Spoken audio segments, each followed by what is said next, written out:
Phil star Braylon Edwards and Ryan Ermanni. Sit back and let's talk some Detroit sports right now on The Bottom Line. And here we go. It is Thursday, July 21st, 2022. Ermanni, I got that date right today. Ermanni and Edwards, Bottom Line, Woodward Sports Network. Ryan Ermanni, Braylon Edwards, good afternoon to you, my friend. What's up, man? How you feeling? How you feeling, man? Doing good. I got to tell you a quick story real quick. Please do. I'm all ears. So you're here with your buddy Max. You're having lunch. You're doing your prep. You're doing all that stuff. Yeah. I go over to Birmingham Roast. Line was long. Said, Maz, I got to go get something. We got to walk. We go to Hunter House, line long. I said, dude, I don't know what to do. I gotta go eat. We go sit at the Leo's across the street here around the block. Oh, nice. Maz, if you get a shot at Maz, hello, Tom Mazawey. Hello, Ryan. Hey, Bray. How are you, buddy? Good. Hey, wearing his old school Philadelphia Phillies uniform. Michael Jack Schmidt. So we get done eating. Some dude, probably in his late 60s, early 70s, maybe late 60s or early 70s, comes up to the table. I think he wants to say hi to Ryan Ermanni. I never talk about myself in the third person, but I just did that. I apologize for that. He stands, he looks at Maz, and he says, 23-22. He said, what? 23-22. Maz, without question, knew right off the bat he was talking 23-22. May 17th, 1979. Phillies beat the Cubs at Wrigley. And then Maz is like, yeah, Kingman hit 3 home runs. Schmidt had 2 home runs. Bill Buckner, 7 RBIs in that game. My mind was freaking blown away. Just random. How are you? This guy's May 17th, 1979. Yep, 23-22. Kingman had 3 home runs. Schmidt had 2. You liked my jersey. 11 home runs hit in a game. So who's now? Is Maz the one reciting the stats, or is it the other guy reciting? Back and forth. Oh, they're going back and forth. Back and forth. Every stat this guy brought up, Maz brought up a different one about the game. Oh, wow. I had never seen anything like it in my game, in my life. I couldn't tell you something in the Michigan State game last year. Like all of those stats and numbers. Oh, yeah, 11 homers hit in the game, 50 hits, 104 at-bats in that one. Can you believe it? It was an amazing Bill game. Buckner had 7 RBIs. I couldn't tell you anything about Michigan-Ohio State game last year in terms of yards or Hassan Haskins had 5 touchdowns. I guess I'll remember that. But Hutch had 3 sacks. David Ojabo had 1 and 6 sacks. Yeah, but I can't imagine 50 years from now, or 43 years from now, talking to somebody or somebody coming up to me and being like, oh, yeah, Texas USC, 04. Can you believe that liner? Can you imagine? I was blown away. 05. A regular season baseball game. So that's amazing, but I don't expect anything less from Maz. The unexpected thing is that you meet somebody randomly in the street that can do what you do. But the interesting thing about that is listening to that stat. Buckner, 7 RBIs that game. That's what sucks. You have one bad moment and people forget how good you were. He was rookie of the year. Yeah. Because Buckner, no matter what he did prior to rolling that ball through his legs and not getting down, because they said something, I think he had bad knees, and usually he doesn't play that late into the game. Yeah. They take him out, if I remember correctly. That was John McNamara's fault. Exactly. So all you know about Buckner is the ball rolled through the legs. Just couldn't believe it. Yeah. I couldn't believe that these two are spouting off regular season baseball stats of teams that weren't local teams. I couldn't believe we got our hot dogs and got out of there. That's true. We sit down, Matt says, honey, how long will it take to get 3 hot dogs? 2 for him, 1 for me. I'm like, 5 minutes? Can you bring it? Yeah, I can do that. Right away. Then she forgot our Coke. Then she brings 2 sodas out. I'm like, there's no ice. Can you bring 2 cups of ice? Oh, I'm sorry. Poor thing. Overmatched. But everybody's trying to do their best here today. We had a big night last night, Bray. We did. We had a chance to go downtown with our fearless leader, Chad Johnson, and he took us all to Prime and Proper, which is one of, if not the best restaurant in Detroit. And, man, we had a good time. The food was amazing. The ambiance was amazing. The drinks were amazing. Don't worry, we drank responsibly. But the bigger thing was it was a chance for Woodward Sports, Lady James, Birmingham Roast, just kind of bond and kick it. So much conversation. Neil Rule was there. You see him in the picture in the back. The golden tongue of the Oakland Grizzlies. Had a damn good time last night, man. And I feel like we're still riding that high today. As somebody pointed out on Twitter, and if you could throw that picture back up, Fletch, for 1 second. Oh, God. Look, Neil's legs are perfectly they're not behind there. ours. He has no body. He has no body and no legs. If anyone should It have looks no like body, he's it's me. floating. People on Twitter notice the damnedest things. I saw that picture. I looked at it 100 times. You know, looking at the comments and stuff, it was really great. It was really great to spend time with Neil, too, because Absolutely. I haven't spent much time with Neil a lot.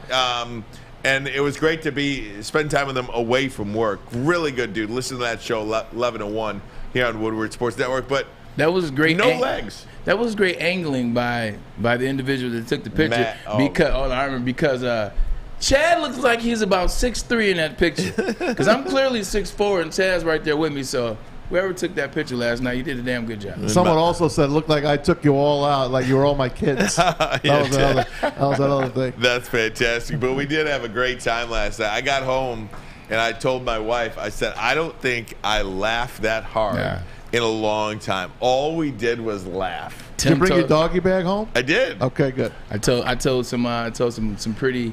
They're probably NC-17 dad jokes that were pretty funny. Oh, yeah. Tim told some good jokes as well. Mass threw one out there. Yeah, Ryan threw a joke out there. Yeah.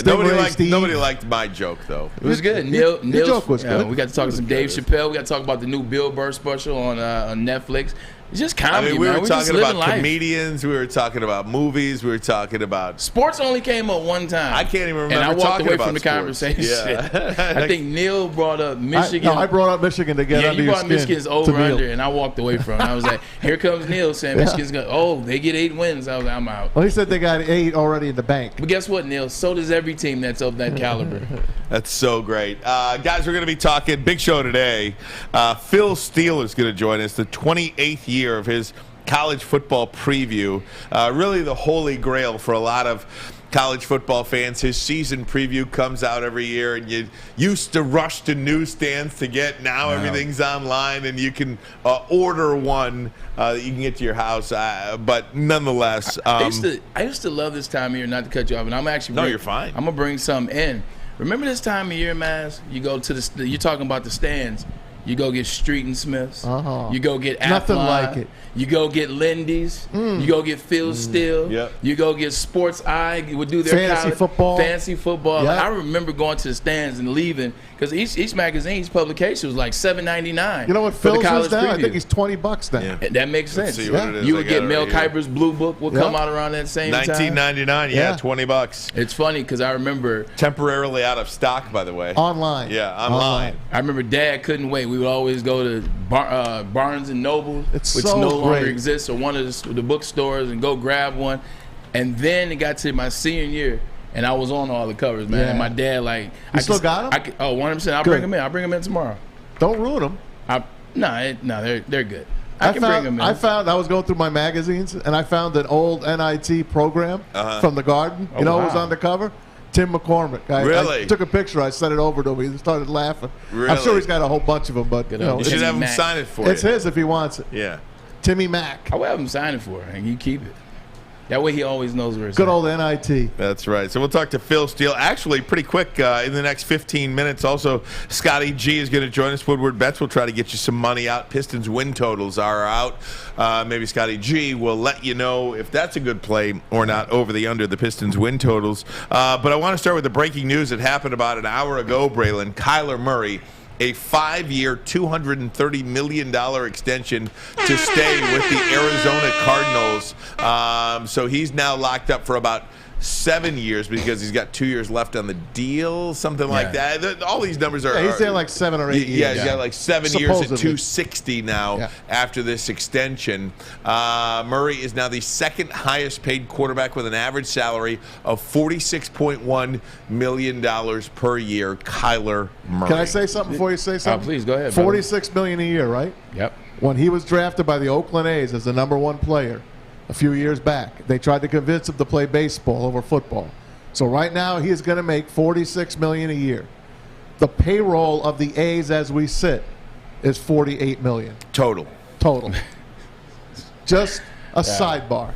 That's pretty good. Pick football over baseball, That is pretty good. unless you want Soto. Your initial thought, Braylon, about a 5-year, $230 million extension. Obviously, Deshaun Watson, 5 years, $250 million. A little bit less than that, but he is right up there. Arizona Cardinals. Yeah, what I thought about it was it's a good deal. One, he deserves the money. Two, it's the going rate for a superstar talent at the quarterback position. You look at his numbers. Let's start there. Look at his numbers. It's about right. It's par for the course. This young man's three Pro Bowls in.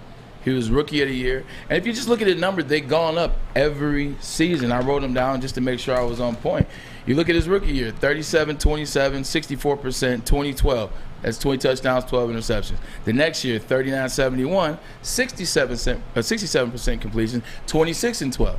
He went up. You look at the following year, he only played 14 games out of 17 last season, 37, 87, 69% completion, and he was 24-20. So he went up every year, not to mention Kyler Murray is a guy they talk about all the time. They compare him to Aaron Rodgers, only in this sense, being able to throw the ball on the move. Aaron Rodgers is the best quarterback at it. Russell Wilson's number 2 at it. Well, Kyler Murray is already 3 at being able to throw the ball accurately on the run. You look at the numbers, he's deserving of what he got. He is a superstar talent, and Ryan talks about it all the time. In order to win in this NFL, you got to have superstar talent. Now, some people will push back because of him sitting at the end of the bench in the playoffs and not looking like a team guy, him scrubbing his social. But you know what? It was a petty situation on both parts because the Cardinals talked about him not being a leader. They talked about a lot of things that you're supposed to keep in-house, Maz. And so I think they both have fault. I believe they both went to the table and they said, hey, you know what? Moving forward, this is who we want to be. We want to represent you, and you want us. We want you to represent us. So I think he got the money that he deserves. I think they're happy. I think he's happy. And I think you'll see that team happy. And we could talk more about who's to blame with that season. But just in that sense, he got what he deserved, and I think they're happy. Lions beat his ass, though. And that's really where I want to go with it next. You know, everybody's talking about Kyler Murray in the offseason and the way last season ended for them. I'm not so sure it's Kyler Murray's fault, and I've got the numbers to back it up. We'll do that next. But first, a message from Guardian Alarm. They're your local security experts, have been for over 90 years. Whether you're home or on the road, they're 24/7 local monitoring. Make sure what is important to you is safe. Call that number right now, 1-800-STAY-OUT. Call them right now, 1-800-STAY-OUT. Let them know Woodward Sports sent you. We will be right back. Hey, it's Sean Jordan from the Sports Marketing Agency. And SMA wouldn't be who we are without our amazing partners. Thank you so much, Sean. You know, at Detroit Wayne, we want to serve as a resource for you and your families.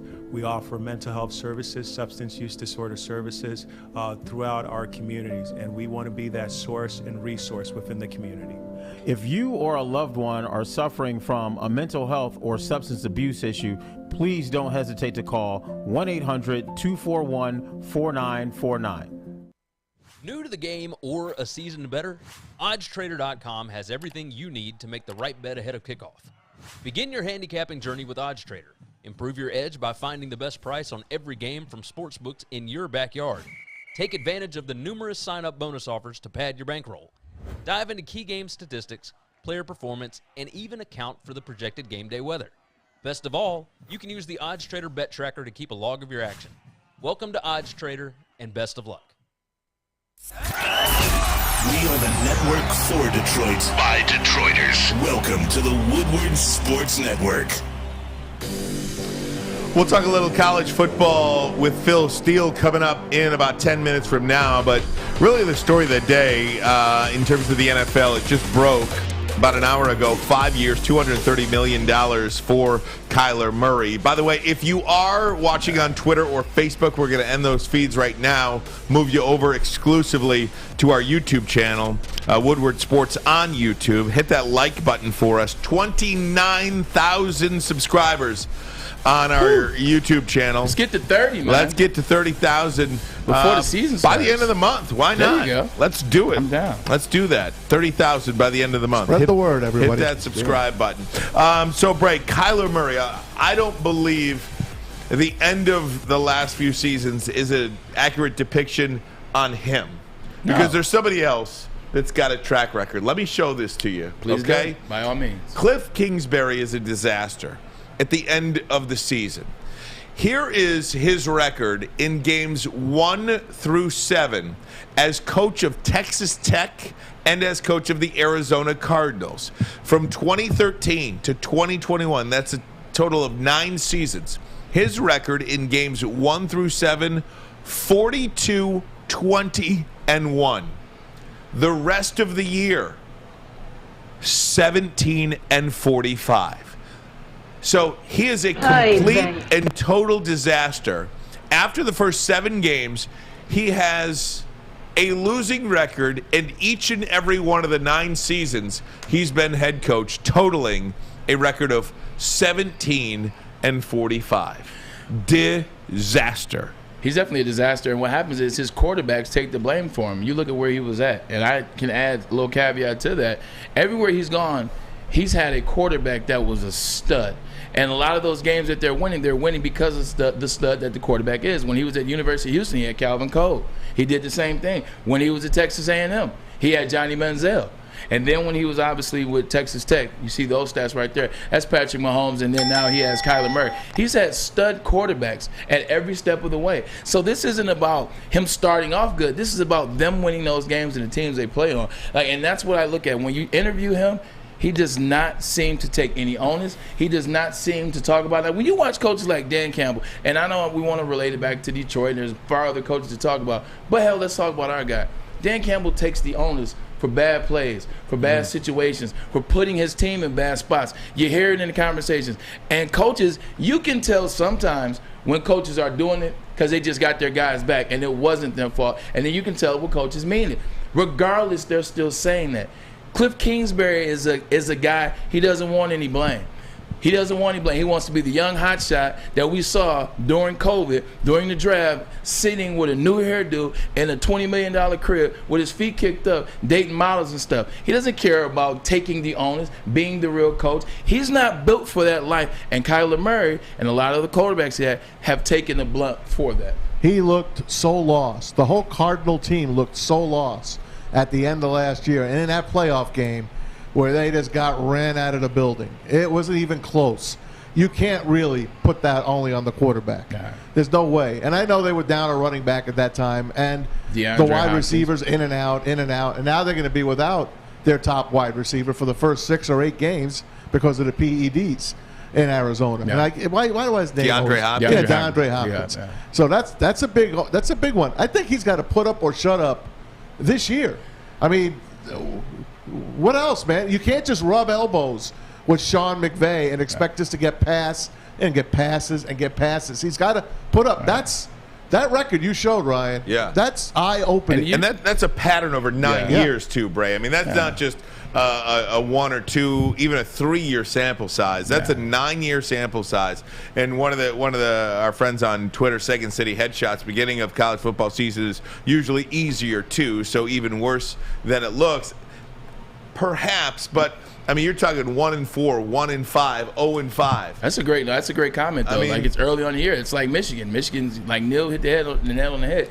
Michigan's first 7 games are easy games to a certain extent. So that makes a lot of sense because then when it gets tough, you fold in October, you fold, and then November, and then in the NFL when you get to December and you get to January. The other thing about it is, look at the young quarterbacks in the league that have had success, and look at their owners. Look at the head guys. Look at Josh Allen. Josh Allen didn't come out the gate balling. He didn't. He struggled. But who was there? Sean McDermott. You saw Sean McDermott talking to him. You see Sean McDermott wouldn't let him get by himself. Look at John Harbaugh and Lamar Jackson. You see John Harbaugh always around Lamar Jackson in the beginning of his career. You see Kevin Stefanski and Baker Mayfield. Even though they may have, had friction, you still saw Kevin Stefanski around Baker Mayfield. With Kyler Murray and Kliff Kingsbury, you don't see the same type of mentor-mentee situation, same type of relationship for his quarterback. Let me advance the Matt, do you have something to say about Kyler Murray? I was just going to ask Braylon. Yeah. Is it the team? Are they getting tired in the second half because they play out in the desert? I know they play indoors. But no, what happens through the course of a year, Maz, is when you play 16 games, which is what they played his first 2 seasons and now 17 last year, teams have a chance to watch film on you. teams have ample opportunity. They get 8-week sample size on you, 9-week sample size on you, so they can see the adjustments that you're making. They can see the little gimmicks, the little nuances, the things that you put in there. And if you can't get better at the end of the year, if you can't make those in-game adjustments, if you can't adjust at halftime, and if you can't be there for your young quarterback, then teams figure you out and then they destroy you. We've seen that the last 3 years in a row, and what that tells me is they go into the season with a game plan. And eventually some of their skill and some of their natural ability that Kyler Murray has, and DeAndre Hopkins is this wide receiver, and the running backs in the line, and J.J. Watt and Chandler Jones on defense. But then once you get into the middle of the year, towards the end of the year, teams have seen it all. You got to come in and be ready to change the game. We are always changing our team. Even when we play a team twice, same division, right? When you play them the first time, you can't go in there with the same game plan the second time. And a lot of times we've seen in the NFC and, well, with the NFL in general, you're playing that team in your division for the second time in December, in January, in the end of November, and you can't run the same old BS because they figured you out. Let me advance the conversation this way, because I'm thinking about Deshaun Watson gets 250, Kyler gets 230. What the hell is Lamar Jackson going to get? And if you're Lamar Jackson, we say this tongue in cheek, but kind of mean it. I would not take a snap for the Baltimore Ravens until I get this contract thing settled. I mean, this is a lot of money you're risking here by playing on this final year of a contract. He's representing himself as well, just to let people know that. Totally different sport. It could be one of two things. One, he could have been waiting for Kyler Murray. He could have been waiting for Kyler Murray to get the deal. That's one thing. I don't think that to be it, but that's one thing. Here's what I believe it to be. It's another guy that did something similar in baseball this year. Different sport, much less strenuous than football. He bet on himself. He turned down the contracts that the Yankees got. You guys know where I'm going. Judge. Aaron Judge turned down the contracts that the Yankees said, no, I'm cool. Y'all keep your money because I know what I'm going to do this year. I think it's the same thing. I think the Baltimore Ravens are still not sold. Them, of all people, still not sold on Lamar Jackson. They feel like we took you at 32 when nobody wanted you. Give us a discount. F that. F that. He's going to bet on himself this year. He'll make 18-8 or $20 million this year. He'll bet on himself. He'll play the season. And when he breaks loose, because you got him in the Super Bowl, am I not correct, man? I got the Ravens winning. He's going to be in the MVP running. If he has the year that he feels he's going to have, because he's got a hell of an offensive line. He's got two great running backs, and they got one of the best tight ends in the game. They got some receivers that are figuring it out, Rashad Bateman, etc. If he has that type of year, he won't be with the Ravens next year. Either way it goes, I don't see Lamar Jackson back with the Ravens next year. Hey, what did we bring up last night during dinner? Chad brought it up. Chad Johnson. Yep. He's like, imagine a lot this. Of stuff. Put Lamar Jackson on the Lions. Yep. Right now. World Series. He said Super Bowl They contender. are, with a couple of tweaks on defense, they're a Super Bowl top 3 They're pick a in the playoff NFC. team right now. They're a Super Bowl top 3 pick in the NFC with Lamar Jackson behind that offensive line, that defense, with that running backs and those wide receivers and that tight end. That's all I'm saying. Yeah. If you're Lamar Jackson representing yourself, do you say, hey, Kyler, let me see that contract? No, because Kyler Murray hasn't ever been first. Like Kyler Murray at the second half of the season has never been in first place in his division. Kyler Murray hasn't won an MVP. Kyler Murray hasn't been called the best player in the game. So no, I don't want his contract. Does he get more than 250? Lamar Jackson should get 300. Damn. Lamar Jackson should get 300. Damn. Lamar Jackson should get 300. I hope he does. So if I'm him, $20 million is good enough for me. I'll take that contract this year, bet on myself, and we'll run from there. All right, guys, we're going to change it up, talk a little college football next. The holy grail for a lot of us college football preseason publications. It is Phil Steele's College Football 2022 football preview. Phil Steele will join us next. Ermanni and Edwards, but first a message from Gypsy Vodka. Oh, that's right. Adam and Mike, they have done it again, time and time again. They come up with these creations that are amazing. This time, it is the Mulligan by Gypsy Vodka. 8% alcohol seltzer, but it is 8%. Every bit of 8%, I increase 8%. Guess what? They got iced tea. They got mango. They got lemonade. They are here for the summer. Why not grab it? Support Michigan Distillers. It is amazing. Be careful with it, but on the golf course, on the barbecue grill, in the backyard, doesn't matter where you are, the Mulligan is what you need to be and need to be drinking. Drink responsibly. The Mulligan. Detroit's downtown summer playground is back. Open all summer long, the Monroe Street Midway. Enjoy roller skating, free Wi-Fi, food trucks, art installations, and so much more. Don't forget to take advantage of the basketball court, putt-putt, and, of course, family programming all summer long. All art installations are done by Detroit artists, and it's a fun, safe event from people 1 to 100. Go to deckedoutdetroit.com. You don't have to go to the beach, man.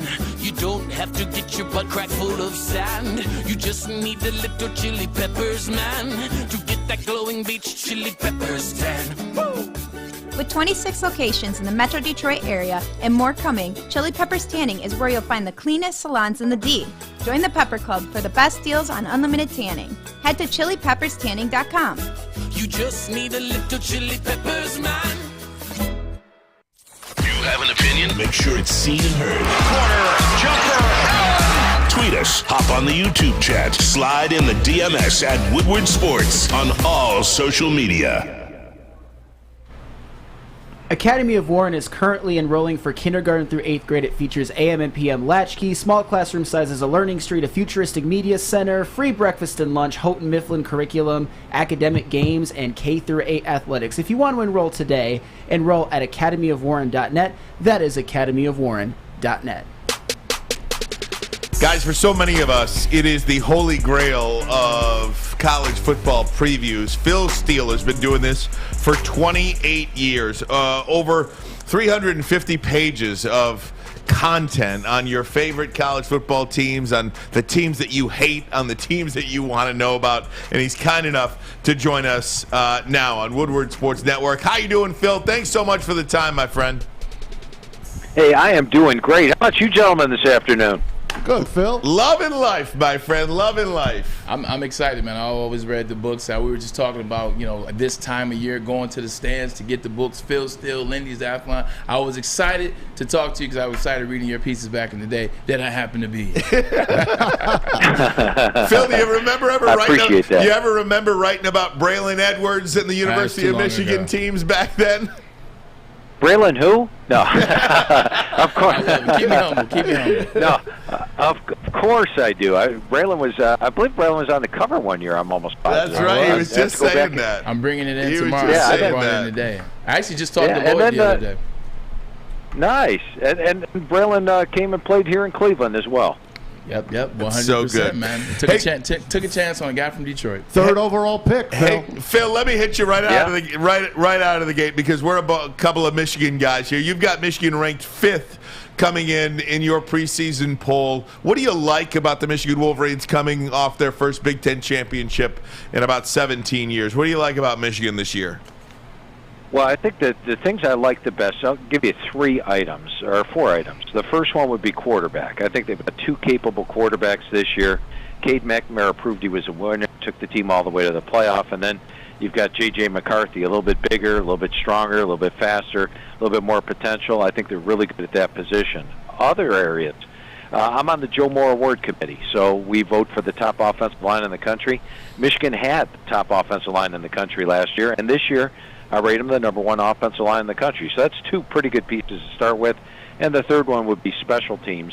I rate them the number 1 special teams in the country. Once again, they finished last year. Kicker and punter are both back. And the fourth item I really like about this year's Michigan team is the schedule. They only have 3 road games prior to playing Ohio State. They're against Rutgers, Indiana, and Iowa, all falling into the winnable category. This team could easily be 11-0 when they go and face Ohio State.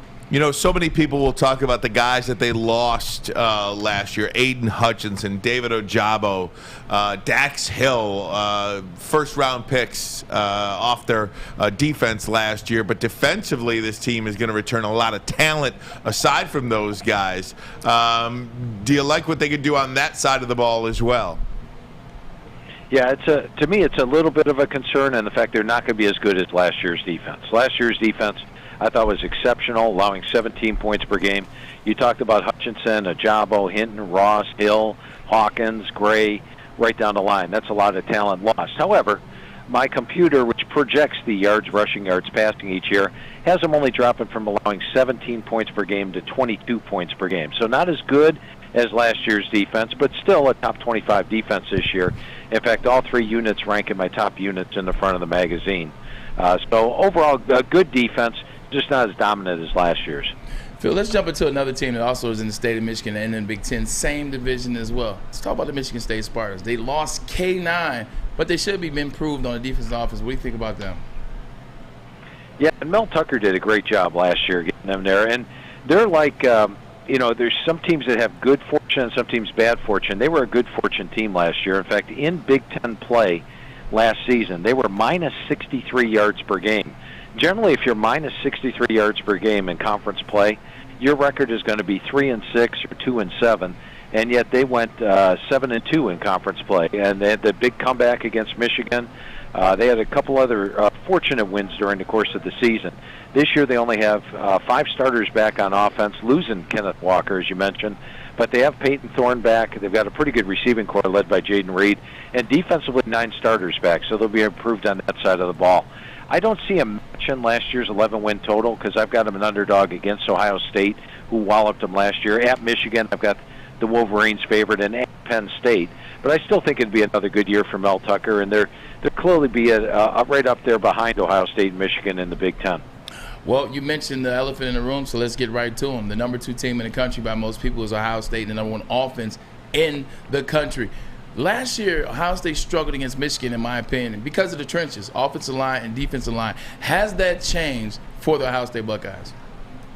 Yes, it has. And, here's something I want to point out, is that last year, I talked to probably 90, I talked to about 120 head coaches this year, and 90% of them last year said, Phil, this is the deepest team we've ever had. We were able to go 3 deep in the spring, and it was because of COVID. Everybody was back. The only teams that lost players, Michigan had 17 returning starters last year. Everybody had 17, 18, 19 returning starters. The only team that lost players were the premier teams. Ohio State did not make the Big Ten title game. Clemson did not make the ACC title game. Oklahoma did not make the Big 12 title game. Heck, even Alabama lost to Texas A&M, was outgained by Florida, outgained by LSU, and should have lost to Auburn, a game they won in 4 overtimes after a miracle comeback. So the powers were not the powers last year, and that happened especially along the line of scrimmage. Ohio State this year coming into the year, my number 3 offensive line, number 5 defensive line. Plenty of talent. They're now equal experience-wise to everybody else. And I think you're going to see Ohio State bounce back, especially at the line of scrimmage. Plus, they've got 3 guys on offense that are Heisman Trophy candidates. C.J. Stroud, Travion Henderson, and wide receiver Jackson Smith-Njigba, who, despite playing with 2 first-round draft picks at wide receiver, ended up breaking Ohio State school record for receiving yards. That's a pretty potent offense, and you hit it right on the head, Braylon. Nation's number 1 offense. That is going to be a fun game. Could be another 11-0 matchup at the end of next season. It's going to be scared me. I know it's going to be awesome. I can't wait for it. Yeah. But Phil, you mentioned you had talked to 120 coaches, and just curious, how big of a talking point NIL in the direction of college football, in mega conferences, and realignment came up throughout those conversations? You got to be one of very few people that have talked to that many coaches in 1 year. Yeah, and the conversations for me are generally different. We may touch on a couple other points, but I send them over my 2 pages, every player on the team, all my notes on their players, and I say, okay, let's go over each position, and the calls generally take about an hour. We go over every player on the team and every position. They give me strengths and weaknesses, and it really helps me put the magazine together. I don't have a lot of talk about other things like conference realignment or anything, but we did talk about the portal, and we do talk about NIL because, especially the group of 5 coaches, they're worried that they're going to develop players, they're going to become stars, and then boom, they're going to leave someplace else who can offer more money. And I had some coaches tell me, hey, we had this recruit right down the line, and then somebody bumped in and offered him $50,000. He went to the other school. So that is a conversation, and it is a concern, especially with the group of 5 coaches, of losing players to the transfer portal that they developed. But really talk to them about conference realignment or the things that are off the field. Phil, we know this is Tom Mazawey, by the way. Thanks for coming on. The SEC, we know, is the big dog right now, and they're still remaining the big dog. I want to talk to you about the independent and that's Notre Dame. Where do you have Notre Dame going this year? What do you think about them? And secondly, what are you hearing about where they want to land, or will they stay an independent? Your thoughts? I think Notre Dame will stay independent until their hand is forced. You know, if they all of a sudden close the playoff and you have to belong to a conference to get into one, then boom, at that point. Also, Notre Dame has to do is pick up the phone and say, we want to join your conference, and any conference will take Notre Dame. So I don't think there's any threat for them joining. Now, as far as this year's team goes, going over the team with Coach Freeman, I think he's a breath of fresh air there. He's somebody that comes in. The team is excited to have him. They've got some really good quarterbacks. I think Tyler Buckner wins the starting job and does good. Has a really good year. They're deep in the backfield. Offensive line solid.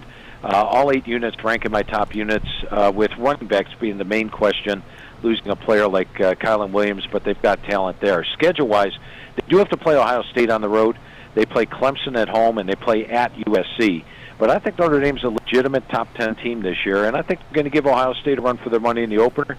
They've got an opportunity to beat Clemson and USC, and I think Marcus Freeman's going to have a good first year. How about the guy that left Notre Dame high and dry, Brian Kelly? He goes to LSU.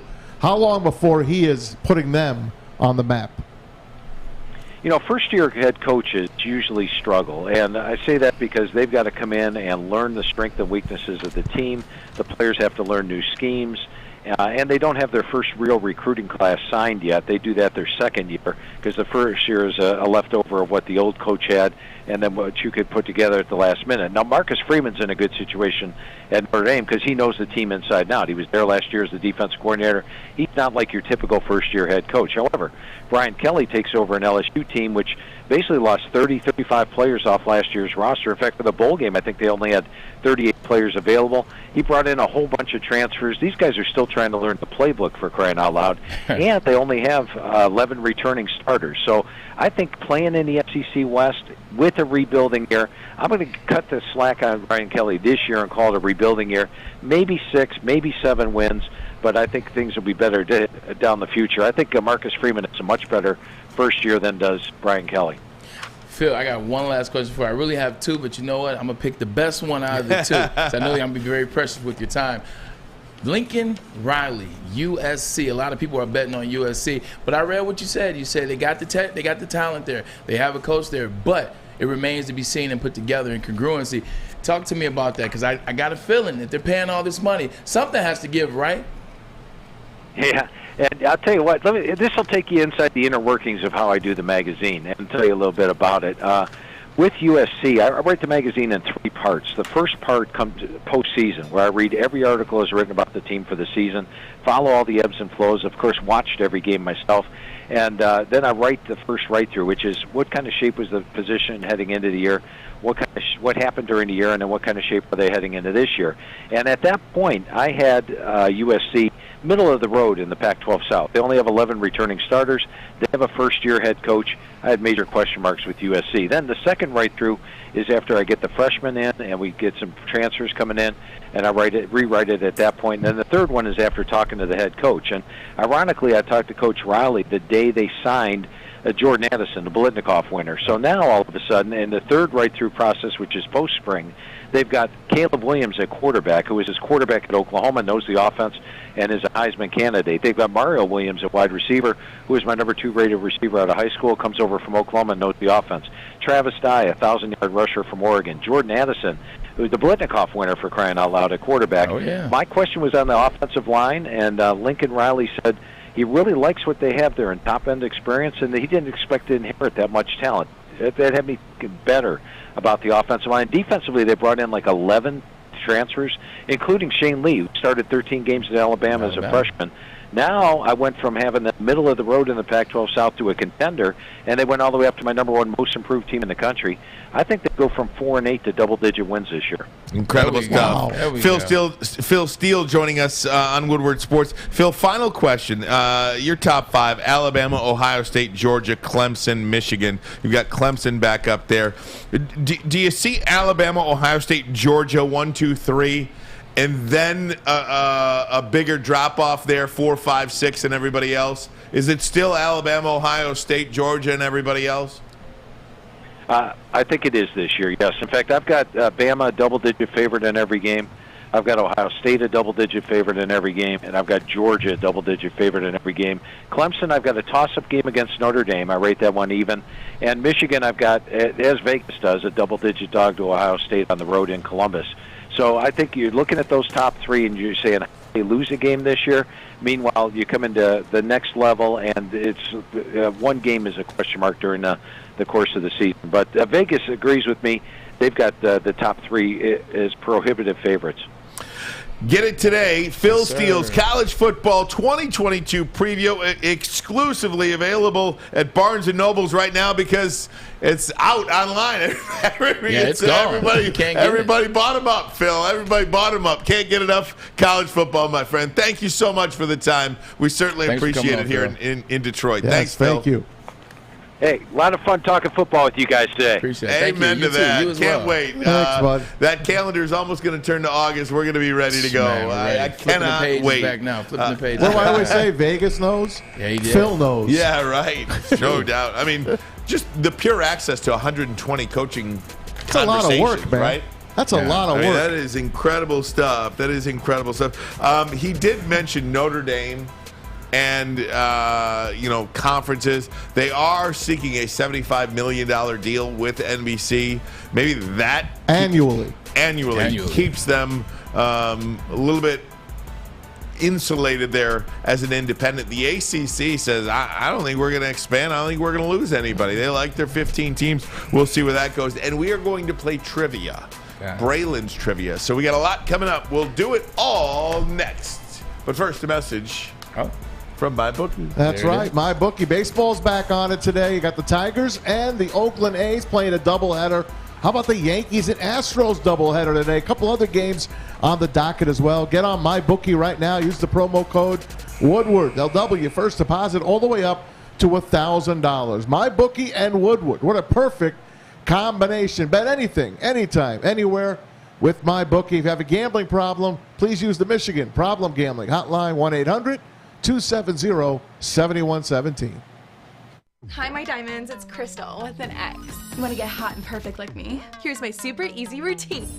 Drink at least a gallon of water before you wake up. Attach a weight to everything in your house. Hello? Sell your car and just sprint everywhere. Scream when you exhale.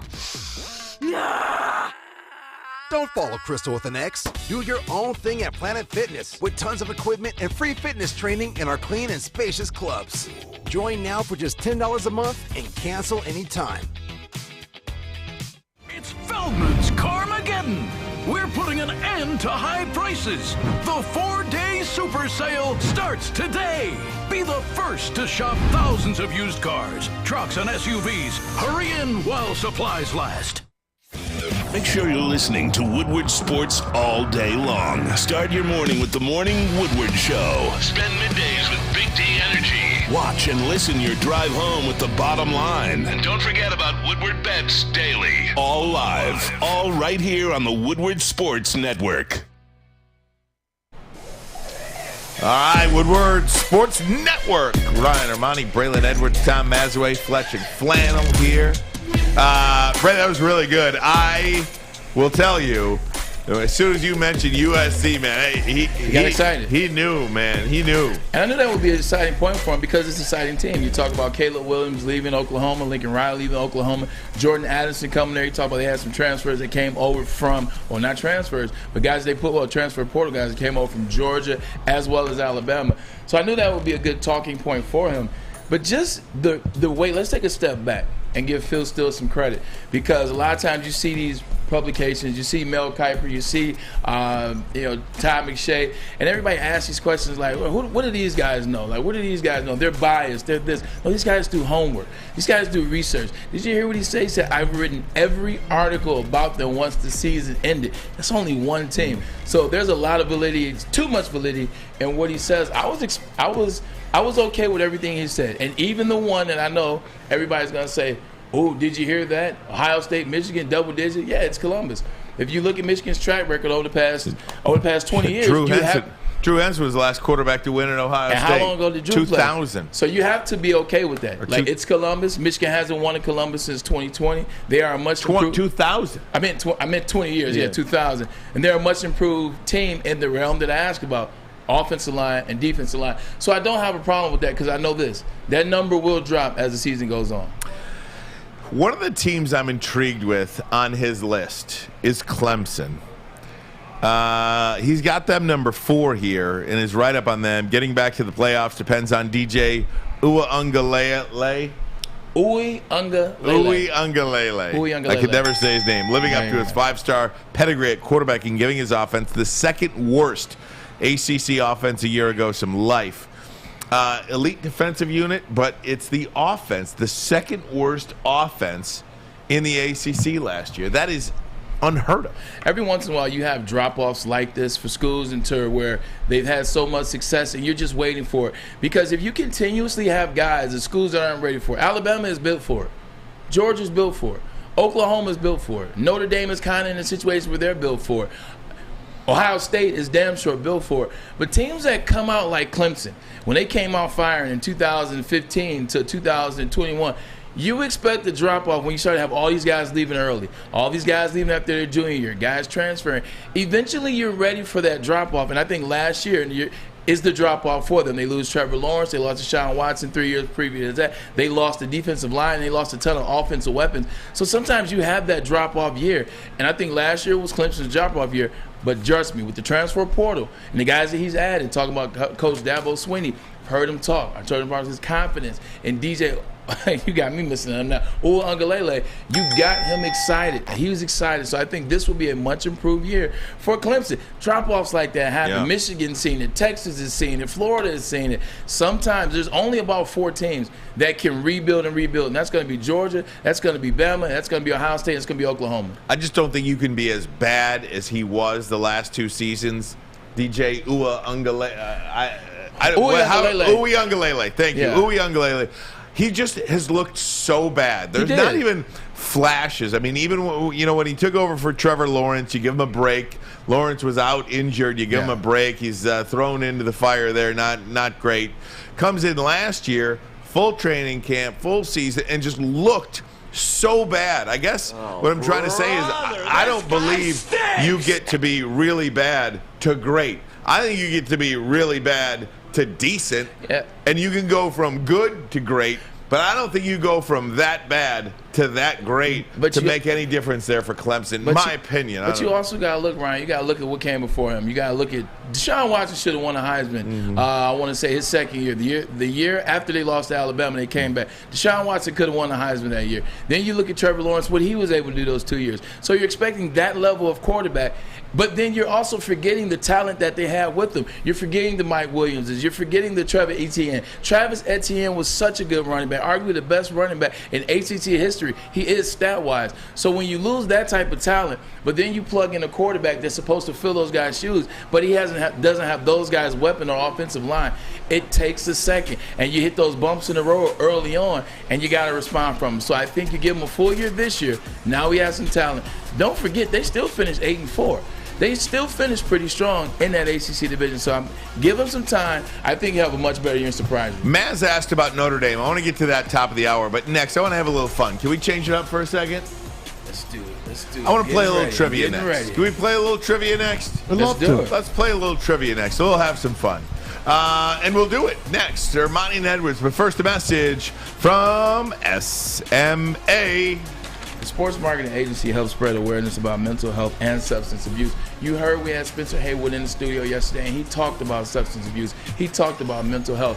It's a real thing. But guess what? It's okay to have the conversation. If you or anyone that you know wants to have the conversation, wants to get some insight, some info, go to thesportsma.com. Sean Jordan and NFL Alumni Association do an amazing job of providing the content, of providing you with stories so that you do not feel so bad without being okay. thesportsma.com. Life is full of hard choices. We're here to make one of life's biggest decisions as simple as possible. My name is Christina Gennari, and for over 20 years, I've helped hundreds of families buy and sell homes. We cover all of Metro Detroit and more, from large luxury homes to starter homes. We will work hard to make sure that you get the home of your dreams. So if you're in the market today or even thinking about buying or selling in the future, make the obvious choice. Christina Gennari, the obvious choice in real estate. Visit us at soldchristina.com today. Fellas, let's be honest. We like things to be easy. We like simple stuff, like sports 7 days a week. We like things uncomplicated, like Lady Jane's Haircuts for Men. Open 10 to 8, 7 days a week. Walk in anytime. Sign in, sit down, watch your favorite team play. And before you know it, your hair will be game ready. Open 10 to 8, 7 days a week. Walk in anytime. Lady Jane's Haircuts for Men. It's wicked awesome. Make sure you download the Woodward Sports app in the App Store and the Google Play Store today. Take Woodward Sports with you wherever you go and listen live on your phone or mobile device.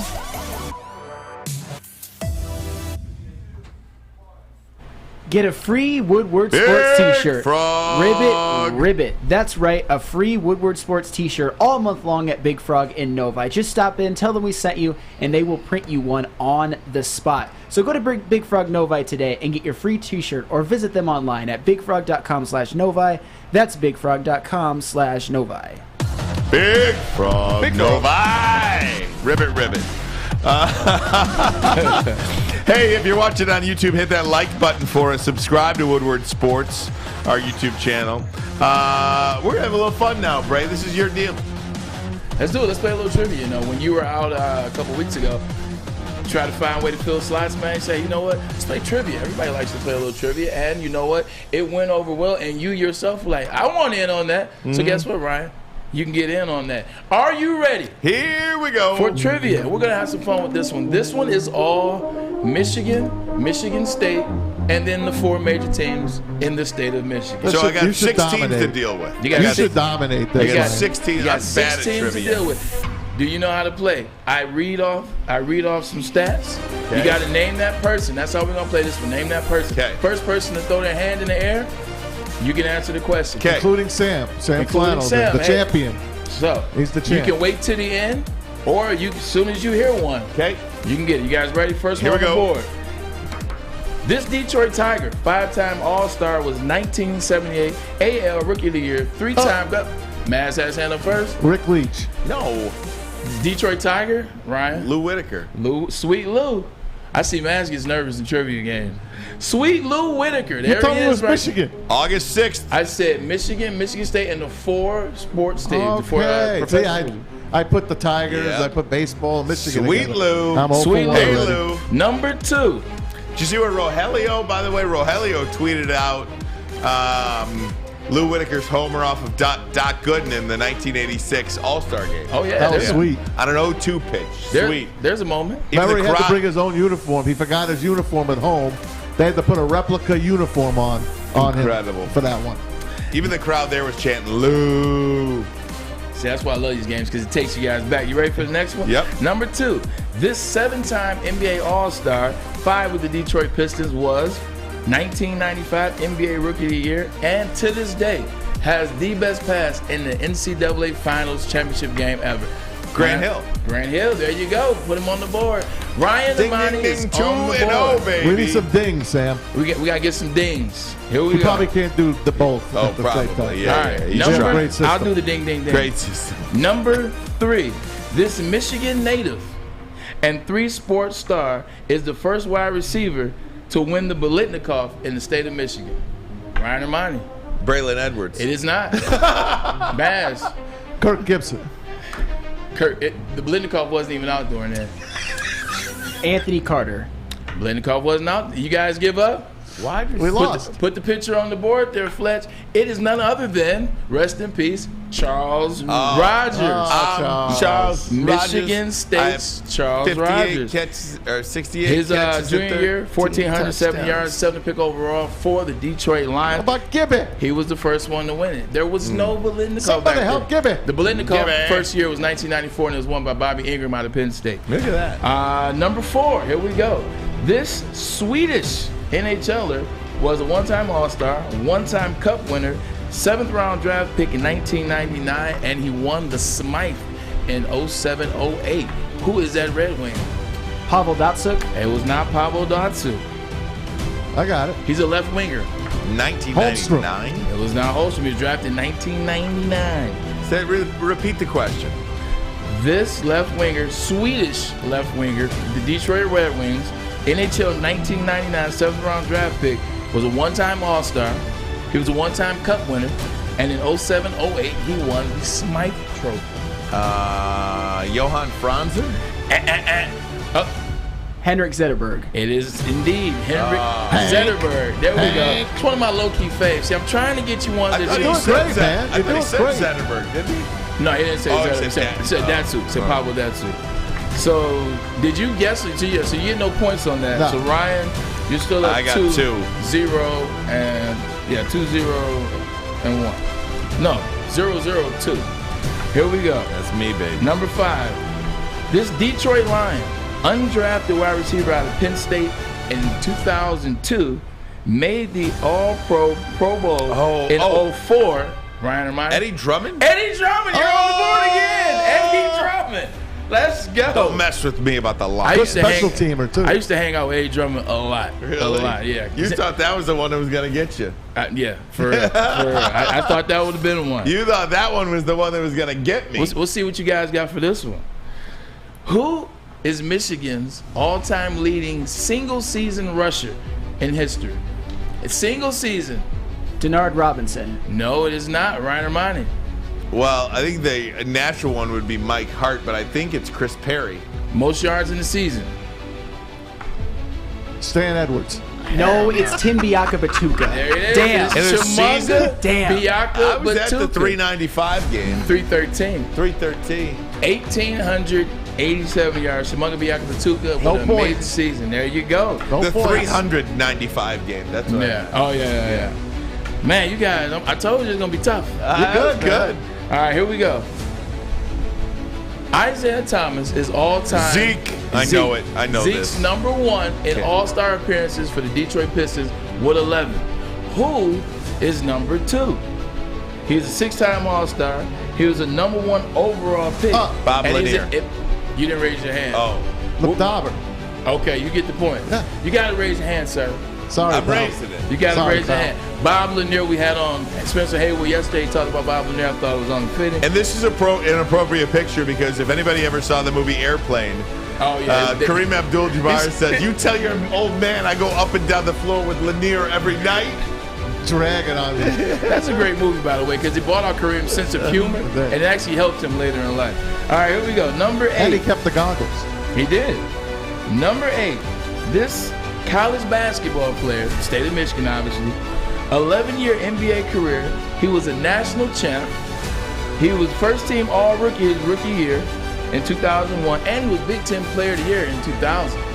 Name this player. Jason Richardson. He was on that team, but it wasn't Jay Rich. Oh, it's an MSU guy then. Yeah, it is. Cleaves. Well, it wasn't Kliff, so by process of Too elimination. long of a question. Ask the question again. I lost train of thought. Too long of a question. My ADD, you lost me halfway through. He was on the 2000 Michigan State Antonio National Smith. Championship team. Antonio Smith. No. Who Mo is Andre Mo P? Hudson. Who is Mo P? Who is Mo P? Look at He's this, you one got of the pictures and all. Flintstones. Good job there, He's one of the Flintstones. Check you out, Fletch. I see you. Job, Fletch. Number 9, 2013. 2013, he was a Big Ten Player of the Year. He was the Naismith winner that year. He was high school. He was Parade All-American in high school. And he was the Final Four runner-up in 2013, first-round pick, number 9. Who's your answer? Trey Burke. Trey Burke? I was going to say that, but I didn't raise my hand. On purpose. Trey Burke, number 9 pick overall that year. Nicely done. That's a good one. And then last, you ready for the last question? Yep, here we go. Last question. I'm making this one up on the fly. Okay. No, I don't have one. I don't have one. Okay. You make up one.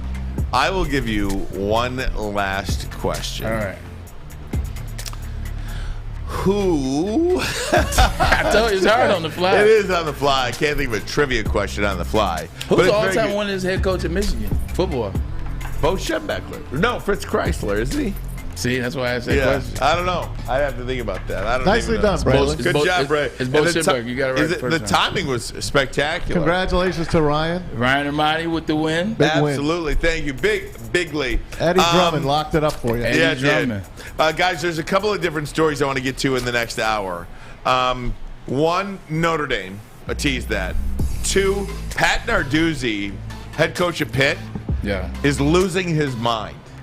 I think he has lost his mind talking about how the Big Ten isn't any good. Talking about Jordan Addison, the wide receiver they lost to USC. I only want to talk about the guys who want to be here. Yeah. I mean, he is going ham on every.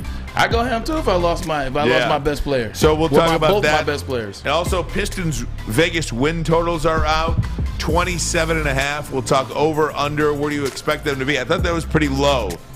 Well, what they win last year? 23. They won 23 games last Okay. year, so you're looking at 5 more wins essentially. So we can get all that in next, plus Scotty G Woodward bets coming up as well in about 36 minutes from now. Hour number 2 of the program next, but first a message from the Foaling Warehouse. All right, the Foaling Warehouse football and bowling. It's in Hamtramck. It's a game put together by Chris Hutt. He knows all the rules and regulations, so make sure you tell him and Maz and the boys at Woodward Sports send you over there. It's a great place. You want to get a drink? They got it, man. Any drink you want, they've got it. And don't forget, there's a couple of ways to play it first. I skipped ahead. $12 unlimited open play.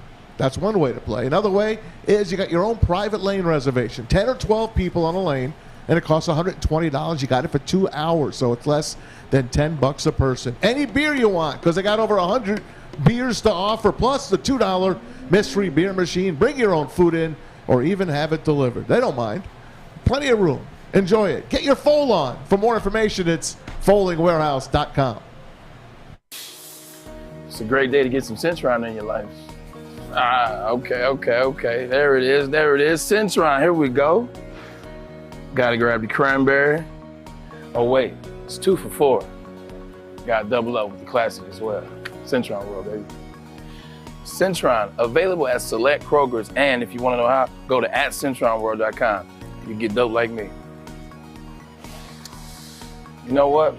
Why wait?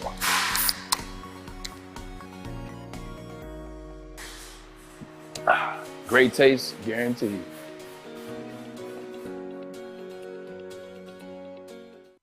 Ciabattas, summer salads, and dip shakes.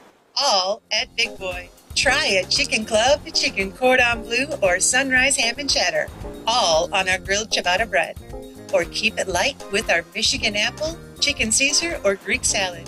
And don't forget to cool off with a frosty hand-dipped cookies and cream or strawberry shake. You heard it here first. Summer just got better. Get a shot up. This is for the win. All of Detroit's sports teams live on Woodward. All of Detroit's sports coverage lives on Woodward Sports. Driving the best in Detroit sports coverage. Planet Fitness is inviting all high school teens between the ages of 14 and 19 to work out for free all summer long via the High School Summer Pass, and it goes all the way until August 31st. Yes, for free. 31st. Planet Fitness is home of the judgment-free zone where you can work out in a non-intimidating, judgment-free atmosphere with membership starting at only $10 a month. Only $10? Only $10. Or you can get the black card for $24.99 per month. Join today in club or online at planetfitness.com. Planet Fitness, where your fitness is essential. Hey, check this out, kids. Get your butt down to Planet Fitness. Let me tell you why. When I was working out at another place, before I started working out at Planet Fitness, shout out to my people at Planet Fitness, like, it's a cool place to hang out for a kid.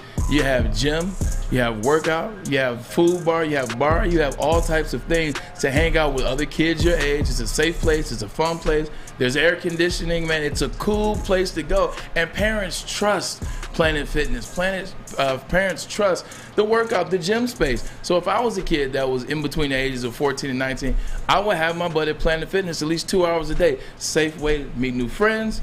If you're a guy, you want to date a girl, and vice versa, or whoever you want to date, it's a great place to hang out, safe place.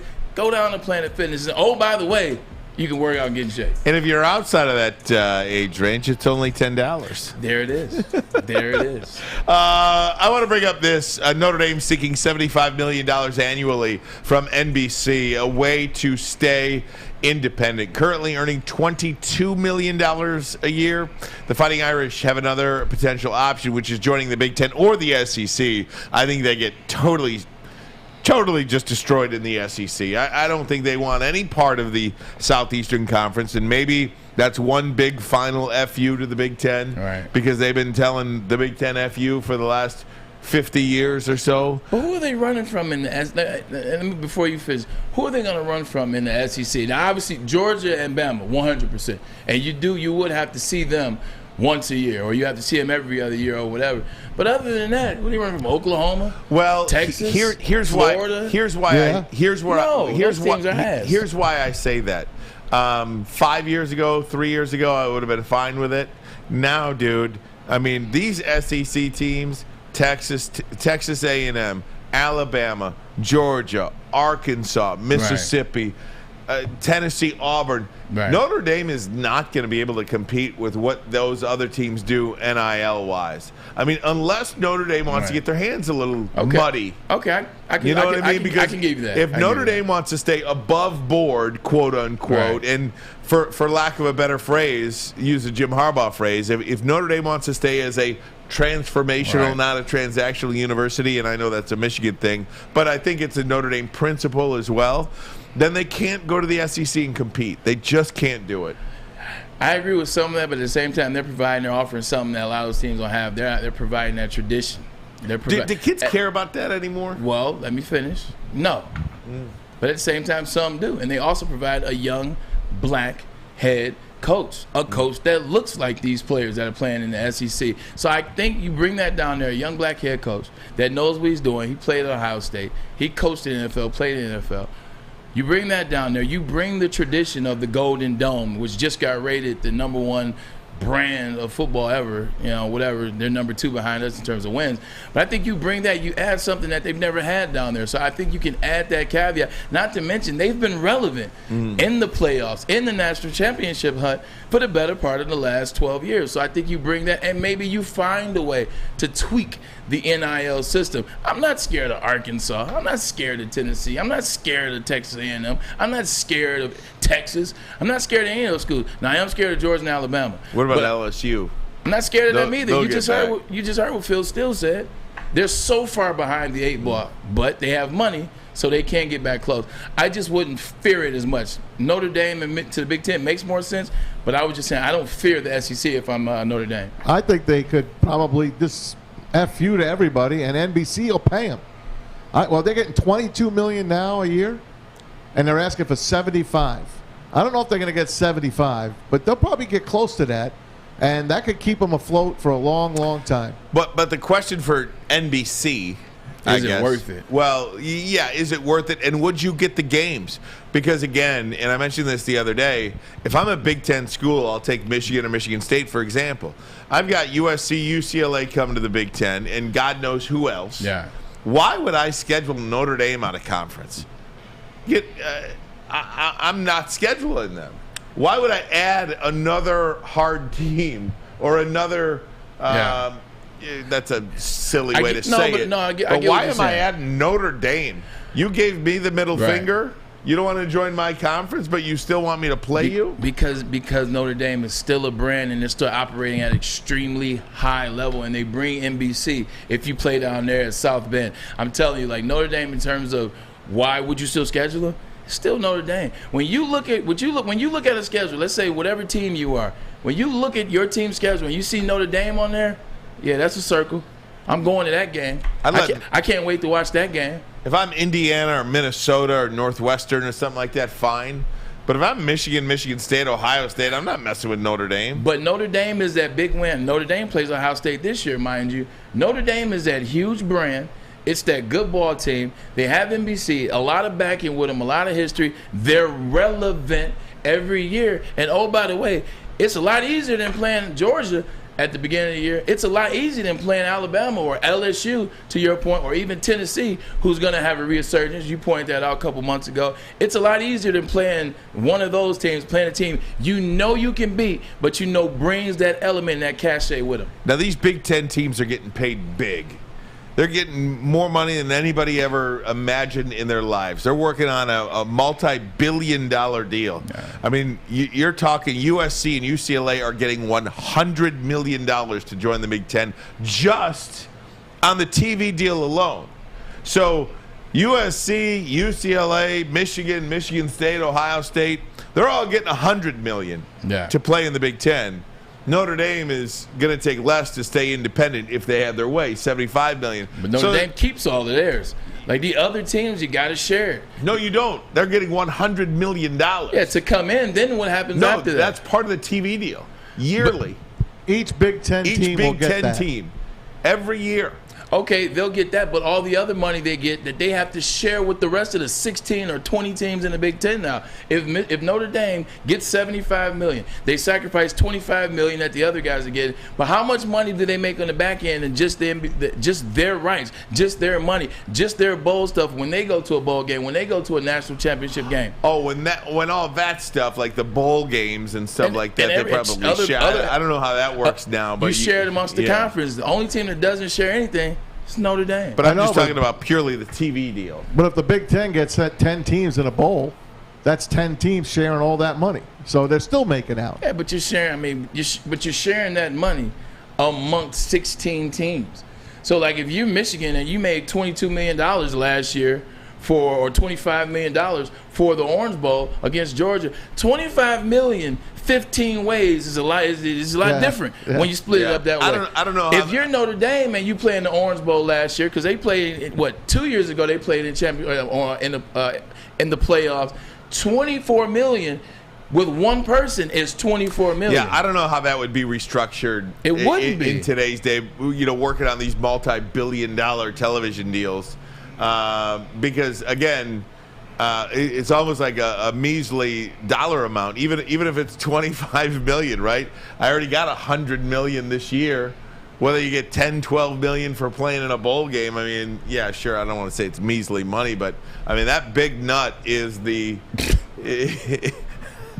I mean it's a money term, okay? It's a money term. That nut is the television deal, $100 million a year. I tapped out. Pat Narduzzi thinks Michigan State sucks, and he thinks USC sucks too. We'll tell you why next. But first, a message from Les Stanford, Chevrolet Cadillac. Les Stanford, your home for Chevrolets, Cadillacs.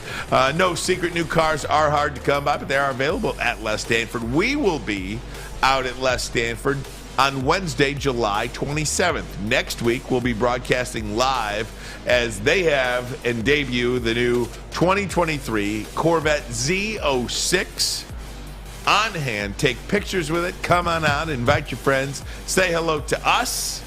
We'll be broadcasting live. We want to see you then. July 27th at Les Stanford, located on Michigan Avenue in the great city of Dearborn. LesStanford.com. LesStanford.com. Find new roads. Find them. Find them. At work and at home, we're there with smarter security solutions. Featuring complete automation with customized alerts and more. For over 90 years, we've been the company that's been counted on to protect what matters most, all with personalized service and care. Right now, for a limited time, receive a free video device plus free installation with a new home system. Guardian Alarm. We protect Michigan. Hey, it's Scott from the Woodward Bet Show. Hey, we're excited to get back at it after a short little all-star break. And listen, in between, we were drafting best ball, fantasy football. You guys got to get after it. Get over there with us at 4:30 at the Woodward Bets YouTube page. You guys also got to get over there and check out oddstrader.com. It's got live scoring, play-by-play updates, the best place to check all the odds at the sports books right in the palm of your hand. But hey, we got to start off this second half hot. Let's get after it. Listen, Tigers are playing the A's today. Actually, 2 games. I think both games go under. Both teams are at the top of the heap as far as unders go, as far as the season. Let's roll with it. Under both Tiger games. Oddstrader.com, Woodward Bets. Check it out. We don't like to brag that we are the toughest sports network in Detroit, but we do have a guy named Darren McCarty on our side. Lemieux and McCarty, who've had a good knockdown drag up. There they go, right on the whistle. They were talking to one another. Woodward Sports. At Alta. Uptime matters. Alta Equipment has everything you need to get the job done. Have a big project coming up? Alta Rent has you covered. Call them today at 844-GO-TO-ALTA. That's 844-GO-TO-ALTA. Guys, one of the stories in college football over the last 24 hours, Pat Narduzzi, former Michigan State defensive coordinator under Mark D'Antonio, such great success there in his time in East Lansing. Now the head coach at Pitt. Of course, Pitt and MSU played in the Peach Bowl last year. Goes on a local podcast in Pittsburgh. Kinda. Here's the quote. Well, I'm taking this from Yahoo. Yeah. In a podcast with local Pittsburgh sports hosts, Narduzzi took a shot at Michigan State and the Big Ten. Quote, "We talk about the Big Ten and SEC and ACC. That was one of the best Big Ten teams last year. Then let's go to the Big Ten and we'll win it every year. So I don't want to hear about the Big Ten dominance and the SEC dominance." And he went on to say if we had Kenny Pickett in that game, we would have beat Michigan State. And if that's the best Big Ten team, if that's the best team, one of the best teams in the Big Ten, if that's what they have to offer, we'll win it every year. Should have beat them if we had Kenny Pickett. Well, K9 sat out too. Three things, and that was one of them. One, best running back in the country sat out too. So Pat Narduzzi, pump your brakes. What this is this what you call is getting excitement about the program. Let me throw some stuff out there that he may halfway believe. Part of that too is he wouldn't have said that if D'Antonio was in Michigan State and they whooped his butt. He said that because D'Antonio was no longer the head coach. But part of that is throwing a comment out there that can go viral to have people looking at Pitt. Oh, look at Pitt. We're not afraid of anybody. We're not scared of SEC. We're not scared of the Big Ten. Yeah, you are. And then you throw a shot at Jordan Addison. It's like, oh, we're only worried about the guys here. It's not Jordan Addison's fault that USC, which is one of the most storied programs in college football history, threw $3.5 million at Jordan Addison. What is he going to stay and play with Keaton Slovis, which is the guy that USC got rid of because they didn't believe in him? Slovis.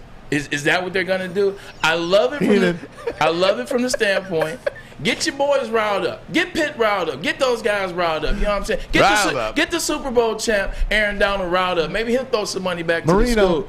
Hey, Marino, get all those guys riled up. You get them riled up. You get the hype going for the school. You pump your guys up. And then maybe you have one of these conferences look at you and say, Larry Fitzgerald. Oh, there you go. That's my guy right there. I see you over there working. I see Fitzy. Darrell Revis. Ooh. Ooh-wee.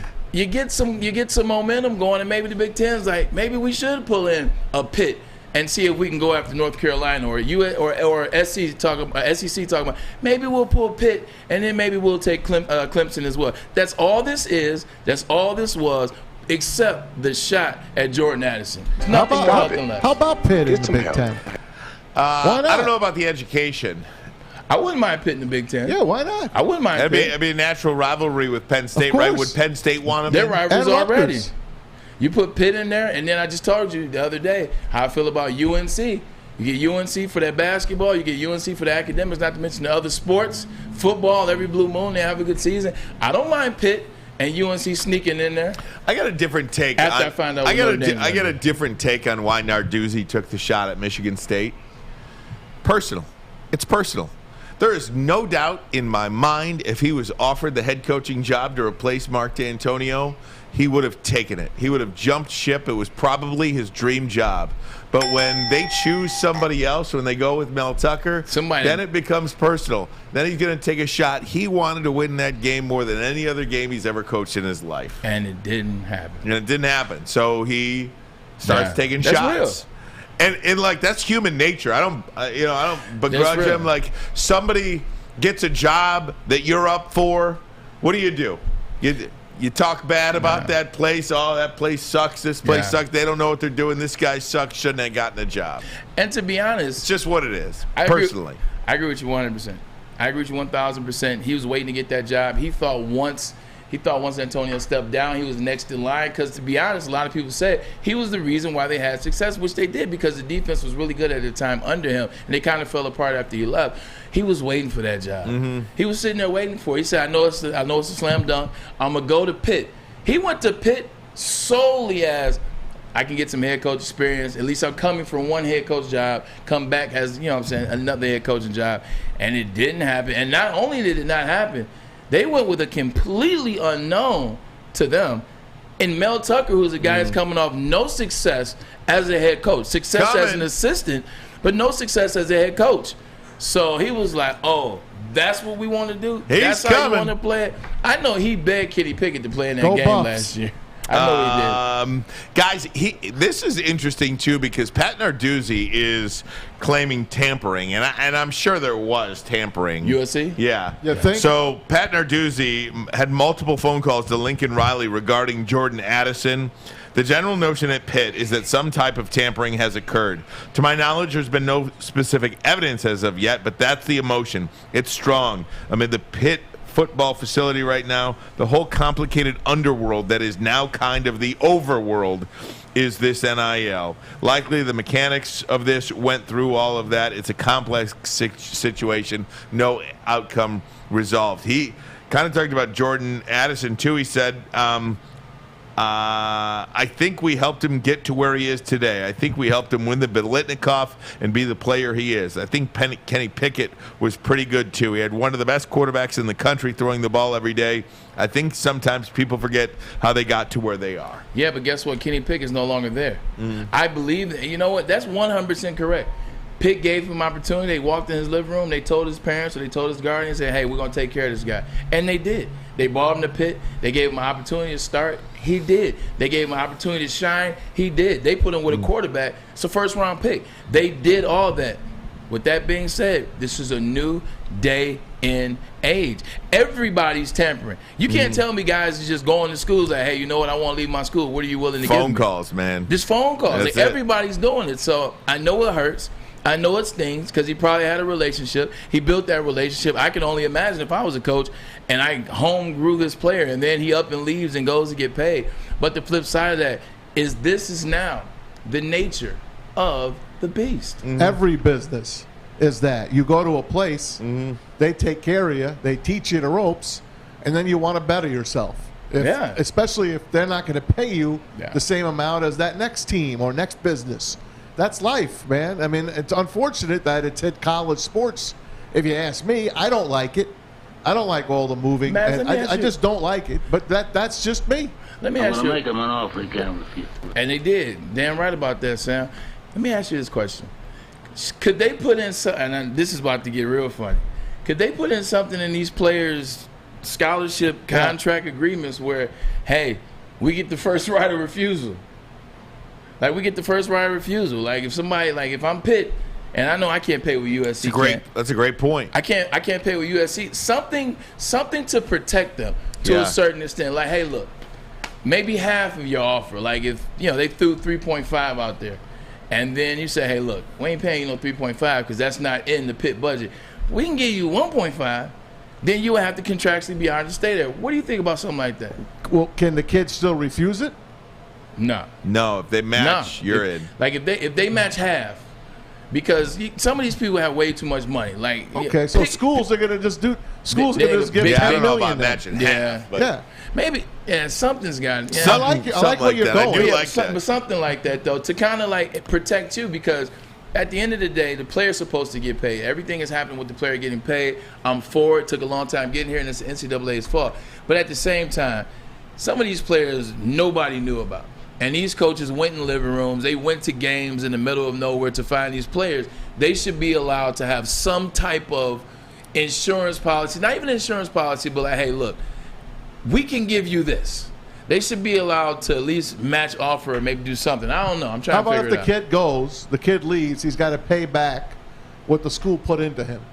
I don't care if it's $50,000. I mean, we could circle the wagons. If the kid's making $3 million, he's out. Here's right, $50,000. He's out. There you go. I like. I'm just saying, you got to pay something. Here's back. your $50K. Yeah, I know. Guys, come to Lady Jane's for an award-winning haircut experience and register for a once-in-a-lifetime opportunity to win the car of your dreams from Les Stanford Chevrolet Cadillac. Lady Jane's haircut for men, a precision haircut, over 100 locations nationwide, many of them locally here in the Metro Detroit area.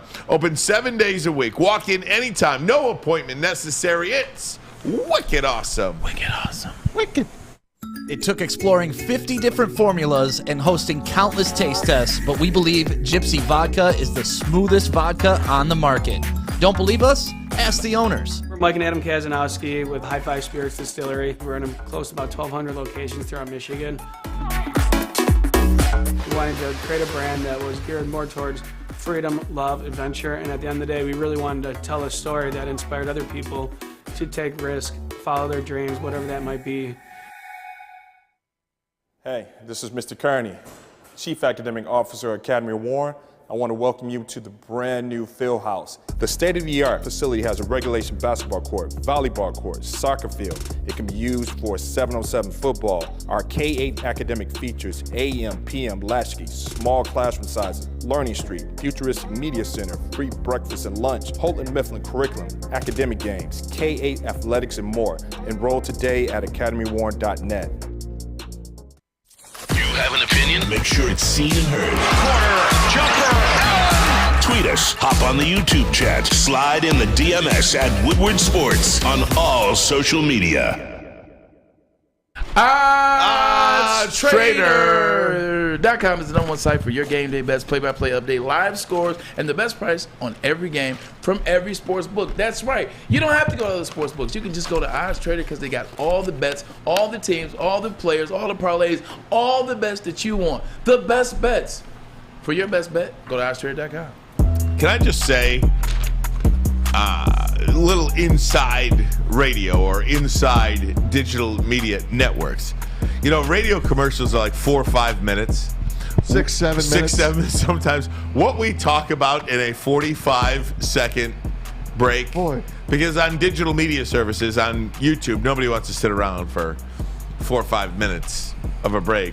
But how we just talked about crafting the rest of our show in 45 seconds. In 45 seconds. Is actually pretty remarkable. I don't know how we got it all in. I don't think we did that.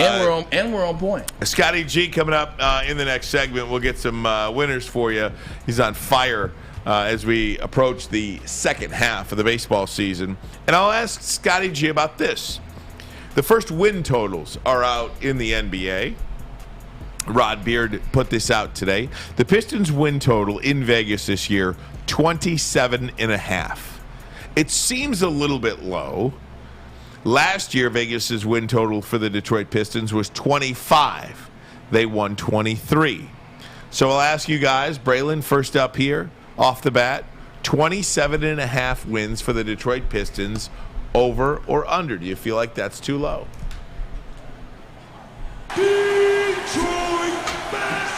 Pulling his wallet out right now and his check. I'm getting my money out. I'm taking over. Oh, that's cash money right there. That's cash money, baby. It's like Randy Moss said, straight cash, baby. Let me have some of that, Bray. Hey, after the show, I got you covered. Yeah, I'm taking the over on that. You know, we talked about it, I believe, before the show started.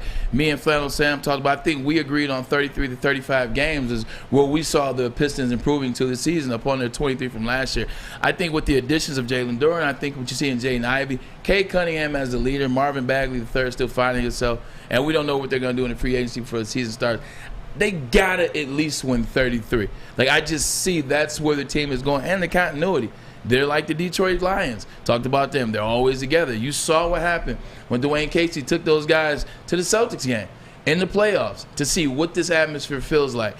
Pistons are on their way up, not as fast as the Lions, but definitely going to win more than 28. You know, I always say Vegas knows. They do. They'll be within 2 games of that number. So I'll pick the over as well, and I'll say they'll win 29 or 30. That's the max. So it's funny. I had a conversation with a guy yesterday, and I said 28 to 32 wins feels right. You know, kind of a 5 to 9 win improvement this year. Because, you know, there's going to be some injuries, going to be guys that sit out, cohesion, this, that, and the other thing. 5 to 9 wins feels about right. So I say 28 to 32. I would go over, but I wouldn't be surprised if they won 25, 26 games. When you just said something, you was like, you know, there will be injuries, COVID guys sitting out, cohesion.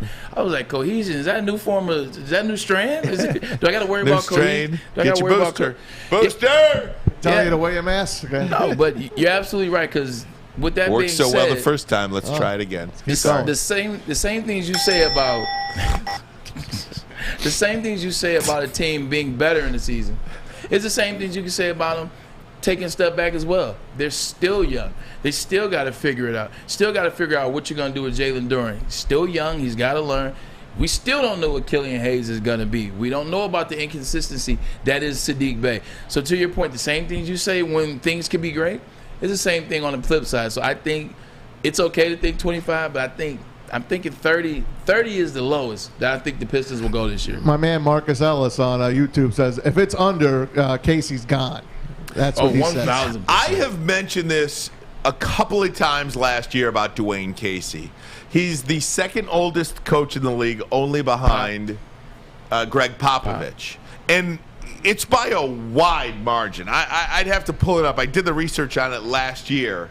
It is by a wide margin between second and third oldest coaches as well. And I do wonder if Dwane Casey at some point will just elevate up into the organization, or how much longer he'll want to coach all these young guys. I mean, you're talking about players that are – it's got to be the youngest or the second youngest team in the league. No question. It's not like there's a bunch of veterans on here. So, I guess he's coach. He's part coach. He's part father figure. He's part mentor. I mean, he's got to be so many different things to so many different players all around the same age. Yeah. You wonder if that wears on a guy like Dwane Casey, who – look, I mean, when he came here, he did not come here to do some total, complete rebuild, by the way. I mean, he came here to... He was coach of the year. Yes, to kind of take a next step here, and that failed a little bit. Both things it's been a total rebuild. In the words of Neil Rule, both things can be true. You look at the youngest age in the NBA. You got Will Hart, he's 34. Coach of Oklahoma City, I can't pronounce it, Dagenut, I think is 36. Taylor Jenkins, 37. Willie Green, 40. And then Bickerstaff is 43. And then you go to the older ages in the NBA. You have Pop, 73. Casey, 65. Thibodeau, 64. I didn't know he was that old. Carlisle, 62. And then 60 for Sean Kliff. The average age in the NBA is 48.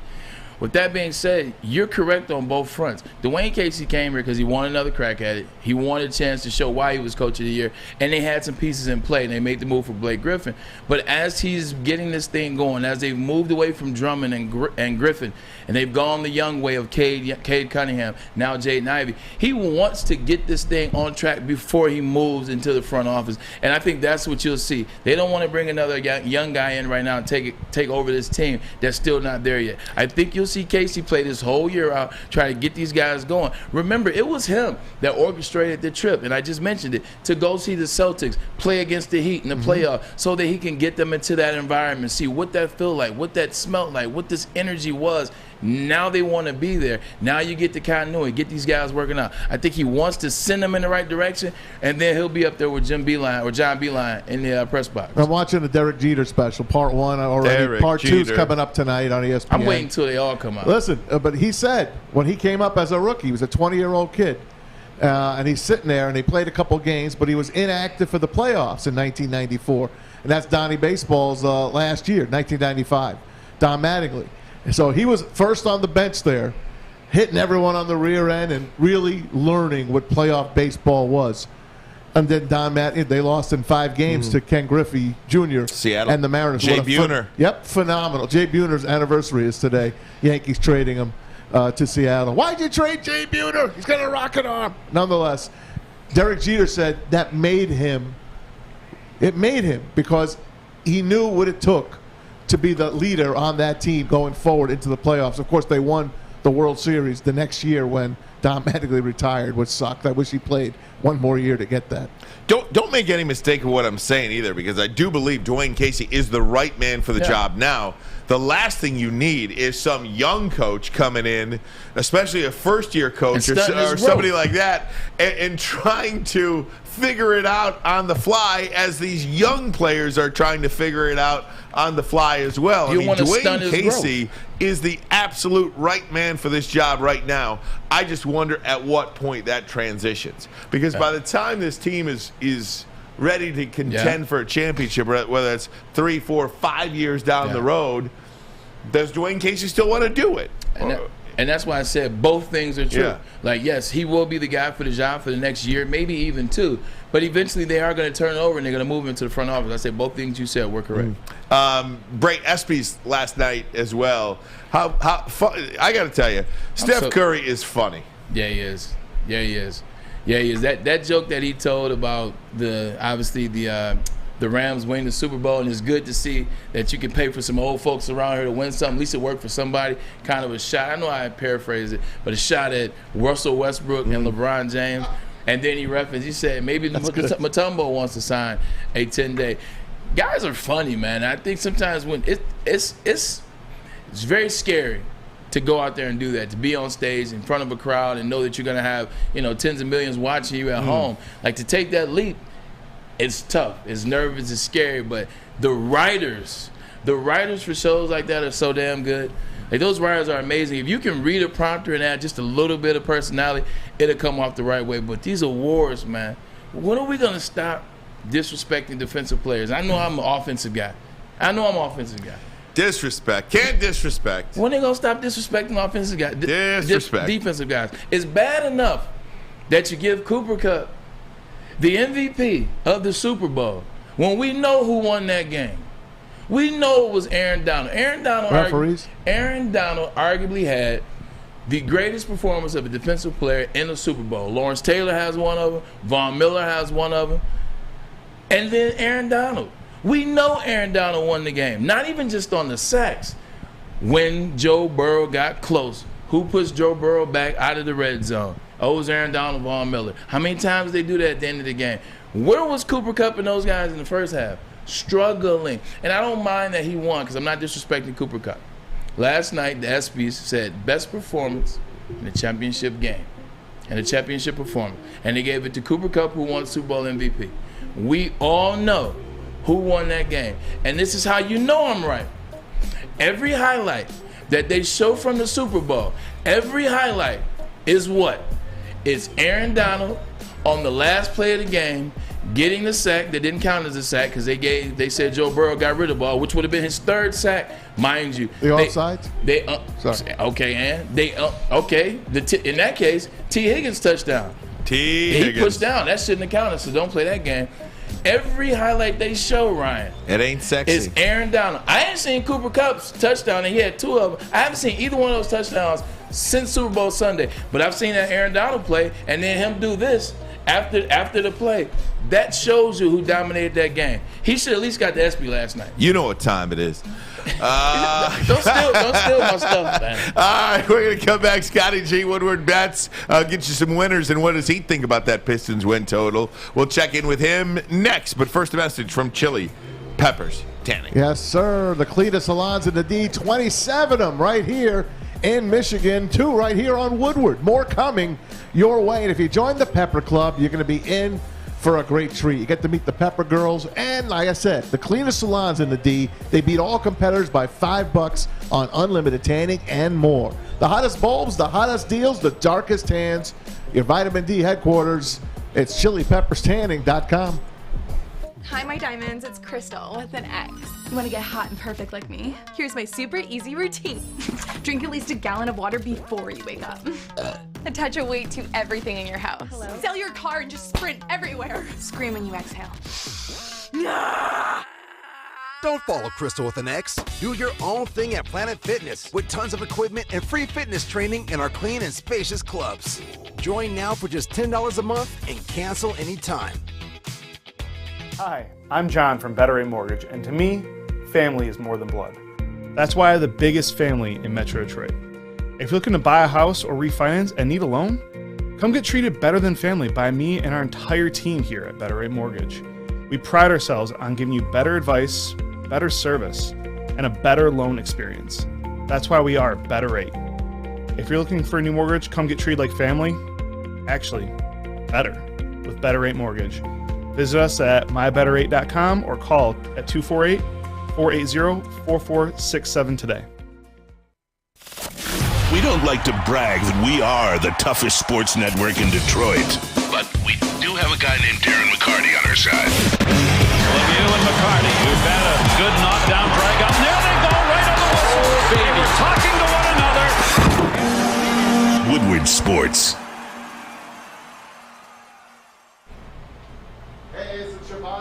At Big Boy, come get your summer salads, Ciabatta. hand dip shakes, all at Big Boy. Try a chicken club, a chicken cordon bleu, or how about a sunrise ham and cheddar, all on delicious grilled ciabatta bread. If you want to keep it light, try the Michigan apple, the chicken Caesar, or the Greek salad. And then after that, it's time for dessert. Don't forget to cool off with a hand-dipped, beautiful, delicious cookies and cream shake.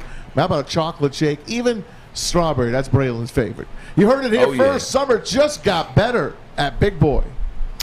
Guys, one of the things I want to talk about tomorrow is Charles Barkley.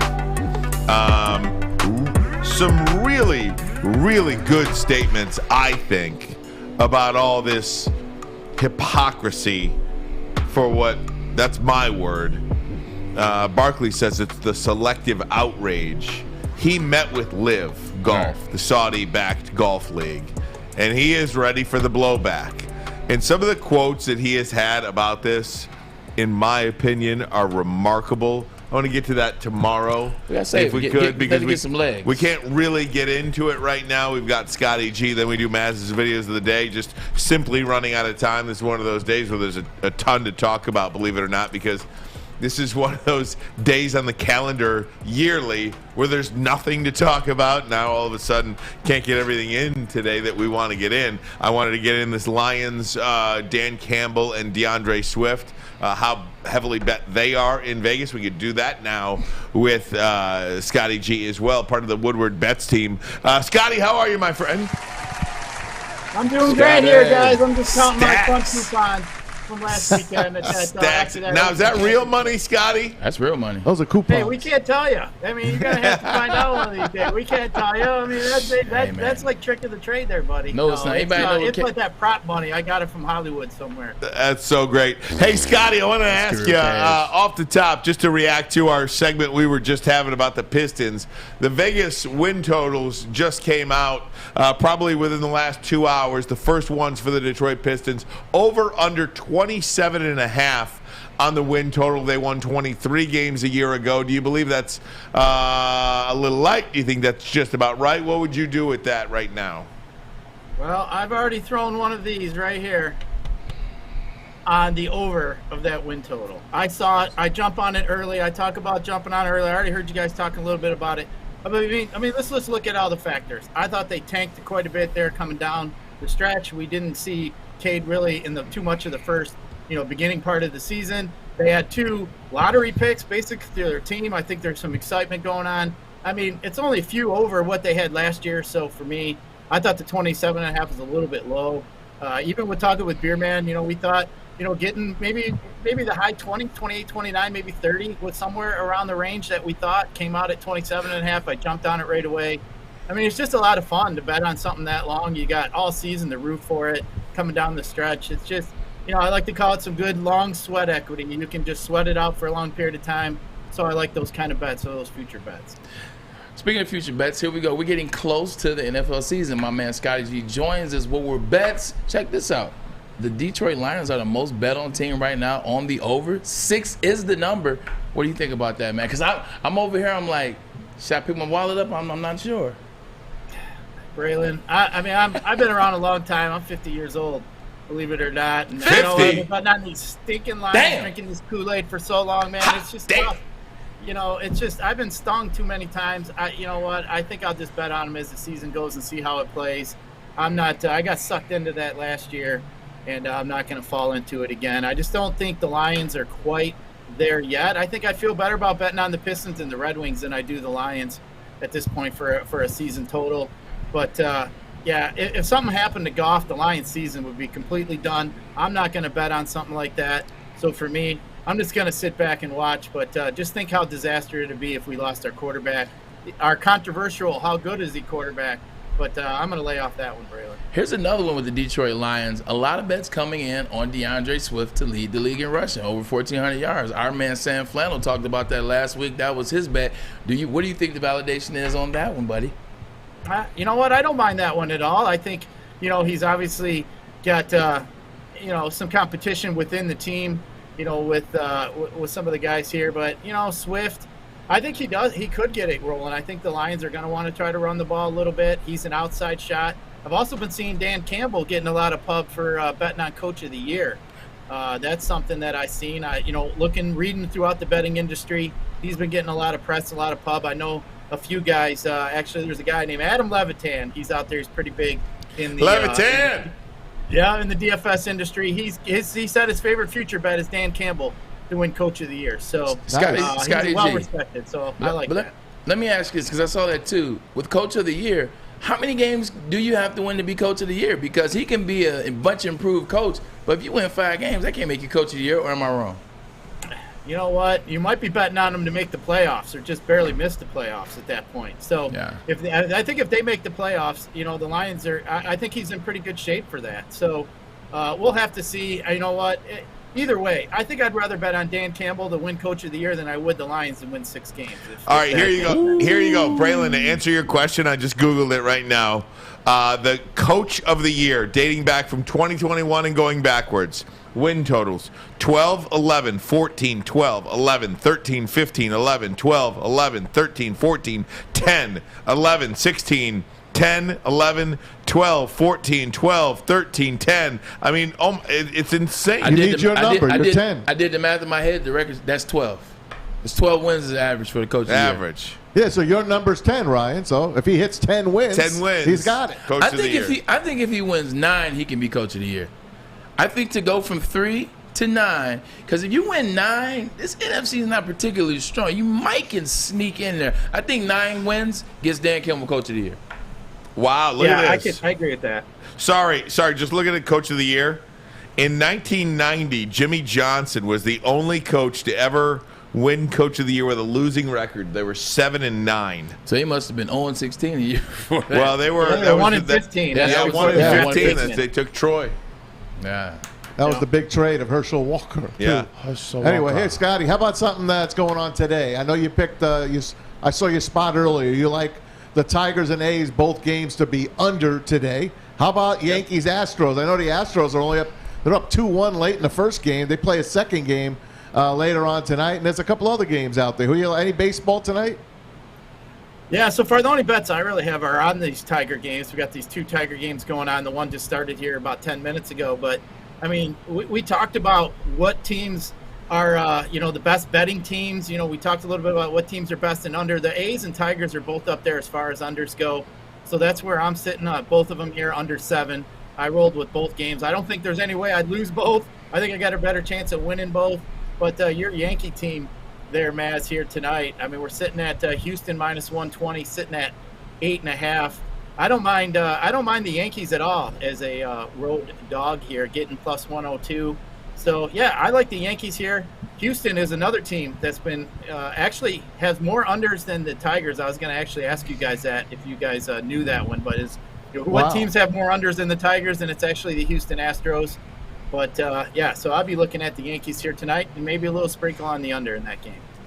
Scotty, just looking ahead here, second half of the season starts today, essentially. There's going to be teams that make moves. Is there a sleeper team out there that you would throw a future bet on right now, whether to win the American or National League or to win a World Series, something like that?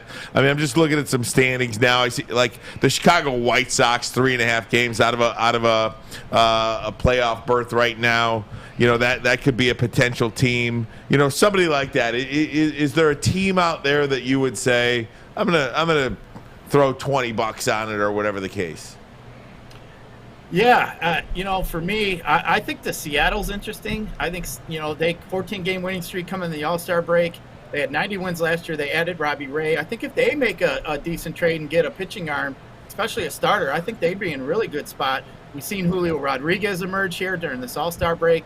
So Seattle's loaded with talent. They just don't get the press just being out there in Seattle on the West Coast. I think that's a team. You mentioned the White Sox. I think the White Sox are interesting. I think the Twins are going to falter here. The White Sox are getting healthier. You can get the White Sox right now +130 to win the AL Central. I really like that one. And on the show today, too, I talked about some future bets as far as AL MVP, Shohei Ohtani, and Judge are battling back and forth. I think right now is about the last chance you're going to have if you want to jump on Ohtani. I just think he has such an edge, pitching and hitting, even though Judge is having such a great season. You can get Ohtani right now at plus money. I think you're not going to see that too much longer, so I think that's a pretty good bet, too.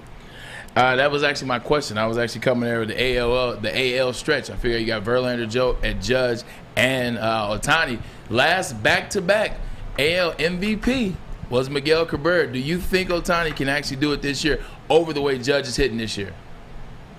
Yeah, I do. I just think, he's something else. I mean, this guy, if you compare his stats, he's like compared to, top 10 hitter, top 10 pitcher. I mean, this guy is something else. I mean, it's truly amazing to see what he's doing, his preparations on both sides of the ball.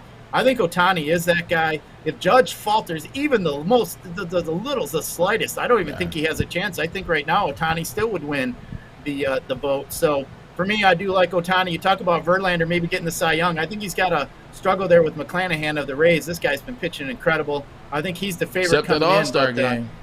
Yeah, I think JV could sneak in there, but I think you're going to see McClanahan. And in the NL, the NL Cy Young, I like to always joke around and Sandy Alcantara. That guy's incredible. Oh, you ever my watch God. him pitch? But He's 11-0 right now. I saw him in the All-Star game, and that was my first introduction to him.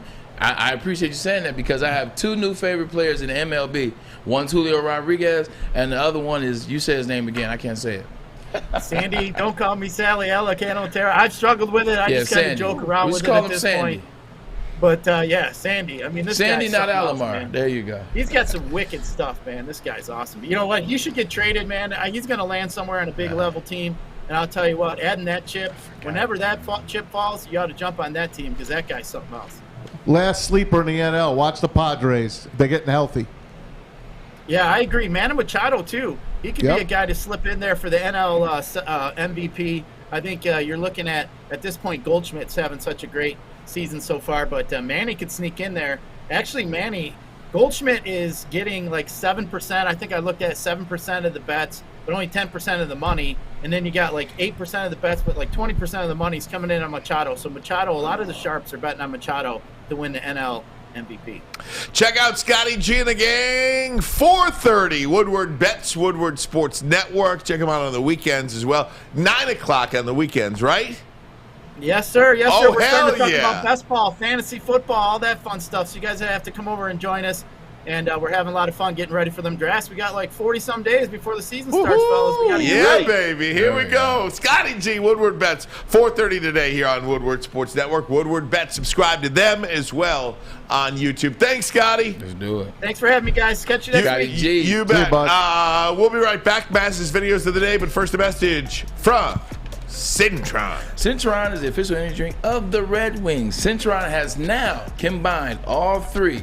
That's right, the cranberry, which sells out all the time here at Birmingham Road, the sugar-free classic as well as the classic. Combine them into one limited edition 6-pack sample box. Try Cintron's great tasting. As we said it, they all are amazing. You know what? Get energized. Get some of this Cintron. Get energized. Go to CintronWorld.com / let me get that right, CintronWorld.com / RedWings.com to get some of this stuff. Drink it, live it with Cintron. When you need apparel, there's only one place to go. Big Frog in Novi. With no setup fees, no artwork fees, no minimum, and a 24-hour turnaround, you can have your whole team outfitted in no time. Embroidery, direct-to-garment, vinyl, and screen printing, Big Frog has it all in all the styles you want. So whether it's a sports team, fundraiser, school event, or corporate needs, Big Frog is your one-stop destination. Visit bigfrog.com / Novi or call 844-4-BIG-FROG. 3 NBA championships. Detroit fans were there. 11 Stanley Cups. Detroit fans were there. 4 World Series wins. Detroit fans were there. And that one Lions playoff win in 1991. Yeah, Detroit fans were there. Woodward Sports, where the fans are. Babe Ruth right there. Think you've got what it takes to beat a former professional athlete in a three-point contest? Well, Friday is your chance. Come on down. Chance. They don't come no smoke. They sure as heck don't. I've seen your jumper, Braylon. That's what I'm talking about. Come on down to Monroe Street Midway in Detroit and take on our own Braylon Edwards. Yeah, that's right. For the chance to win $1,000. That's right, Braylon You know what time Edwards. it is. The bottom line will be broadcasting live tomorrow, Friday, July 22nd from 2 to 4 p.m. Friday. And then right afterwards, the three-point contest will take place right afterwards. Yes. We will see you there tomorrow. 2 to 4. 2 to 4, Friday, July 22nd. Downtown. I don't know if Hey, man, y'all keep interrupting my boy Flannel saying, man, I'm going to swing on one. Right. I don't know if that's annoying to the listener or not. I think it probably is. Maybe it is. Like I don't know if it is or not. I think most of us are annoying to them. If it is, I apologize. I really do. But I have so much fun. Yeah. Are you doing it at home too? I do it at home. Oh, my. I started doing it on television. Oh God. I can't stop. Stop.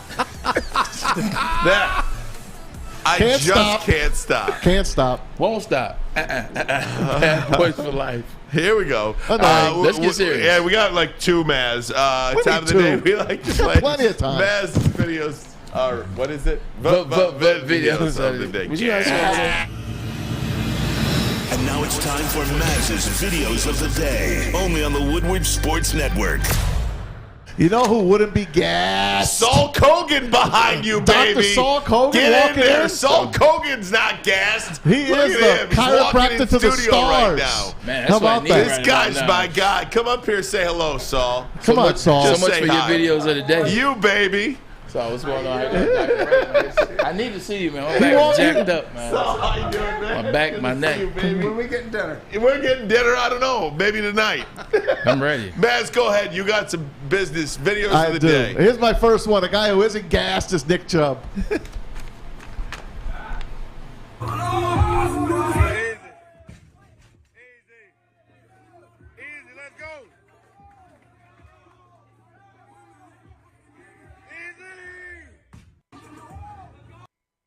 Get in there, man. You as strong as Nick Chubb? Hell no. I'm honest with myself. See, I was huge on the bench press. Like, I've bench pressed as much as 485, 500. But my legs, as you see in these little jeans, they never could do that. You still bench press? No, I'm smart now. I take care of everybody. No, I'm a bodyweight guy. I'm telling you, I'm a bodyweight guy now, man. Like, it's no need to do all that. Who am I trying to impress? It's still there, though. You're not trying to impress anybody, All Brad. right. Our next one now. Check out Grandma. She takes it to the hoop here.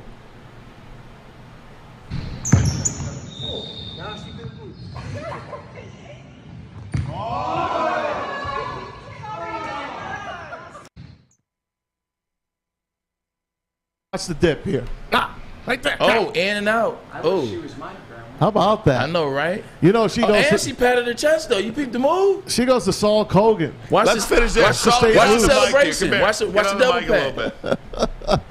So we got, Maz, let's say hi to Saul Kogan here. Nerve and Disc Institute. What's happening, Doc? What's up? You, man. All good. He walks in the studio. We love Saul. Saul. Better call Saul. Saul used to be with the Lions, and Braylon's an athlete. We got McCarty in here. He walks in here. That's my guy. I saw him in Birmingham. I was out with my wife. I said, Saul, you got to get in here, man. Maz calls him up. Still with the Tigers. Still with the Tigers, baby. Still with the Tigers. Look at that. Are you really? Yeah. You got to loosen them guys up so they can hit the ball somewhere, man. Listen, man, after being with the Lions for all that time, I take no credit, I take no blame. I love it. Right? I love it. That's what you got to do. Show this one to Dr. Saul. You need these two idiots in your office. Stat. They're sliding down a building. Come on. Oh, my God. What are they doing? Oh, my God. Oh. Did you see how he landed? What's he doing? Just look at him. He could have blew his knee out. What's this idiotic? Because they're just idiots. They want to go viral. There you go. They want to go viral. Yeah. They want to get on Maz's videos of the day. Views. Crazy. You also have a doctor's bill that's $1 million. Keep They doing need dumb me stuff too. like that. They can't afford We'll you. do it for less than $1 million. There we go. That's good stuff. Maz, good stuff. All right, Dr. guys. Saul, thanks for stopping in. We got to run. Braylon, get us out of here. Hey, man, heck of a show. We're just some guys sitting here having fun. If you take our opinions, Having fun. that's cool. If you like our opinions, that's cool. But just listen. We're having fun. We don't take ourselves that seriously. But guess what we are about to take seriously? Football season is I'm a very coming. serious man. Michigan starts August 2nd. I believe Michigan State starts the 31st of July. Season's coming. So that means the show's only getting better. For my man Flannel Sam in the booth, Fletch to my right, Maz in the chair, my brother Ryan Ermanni, I'm Braylon Edwards, and this is and always will be the Bottom Line. Bottom line.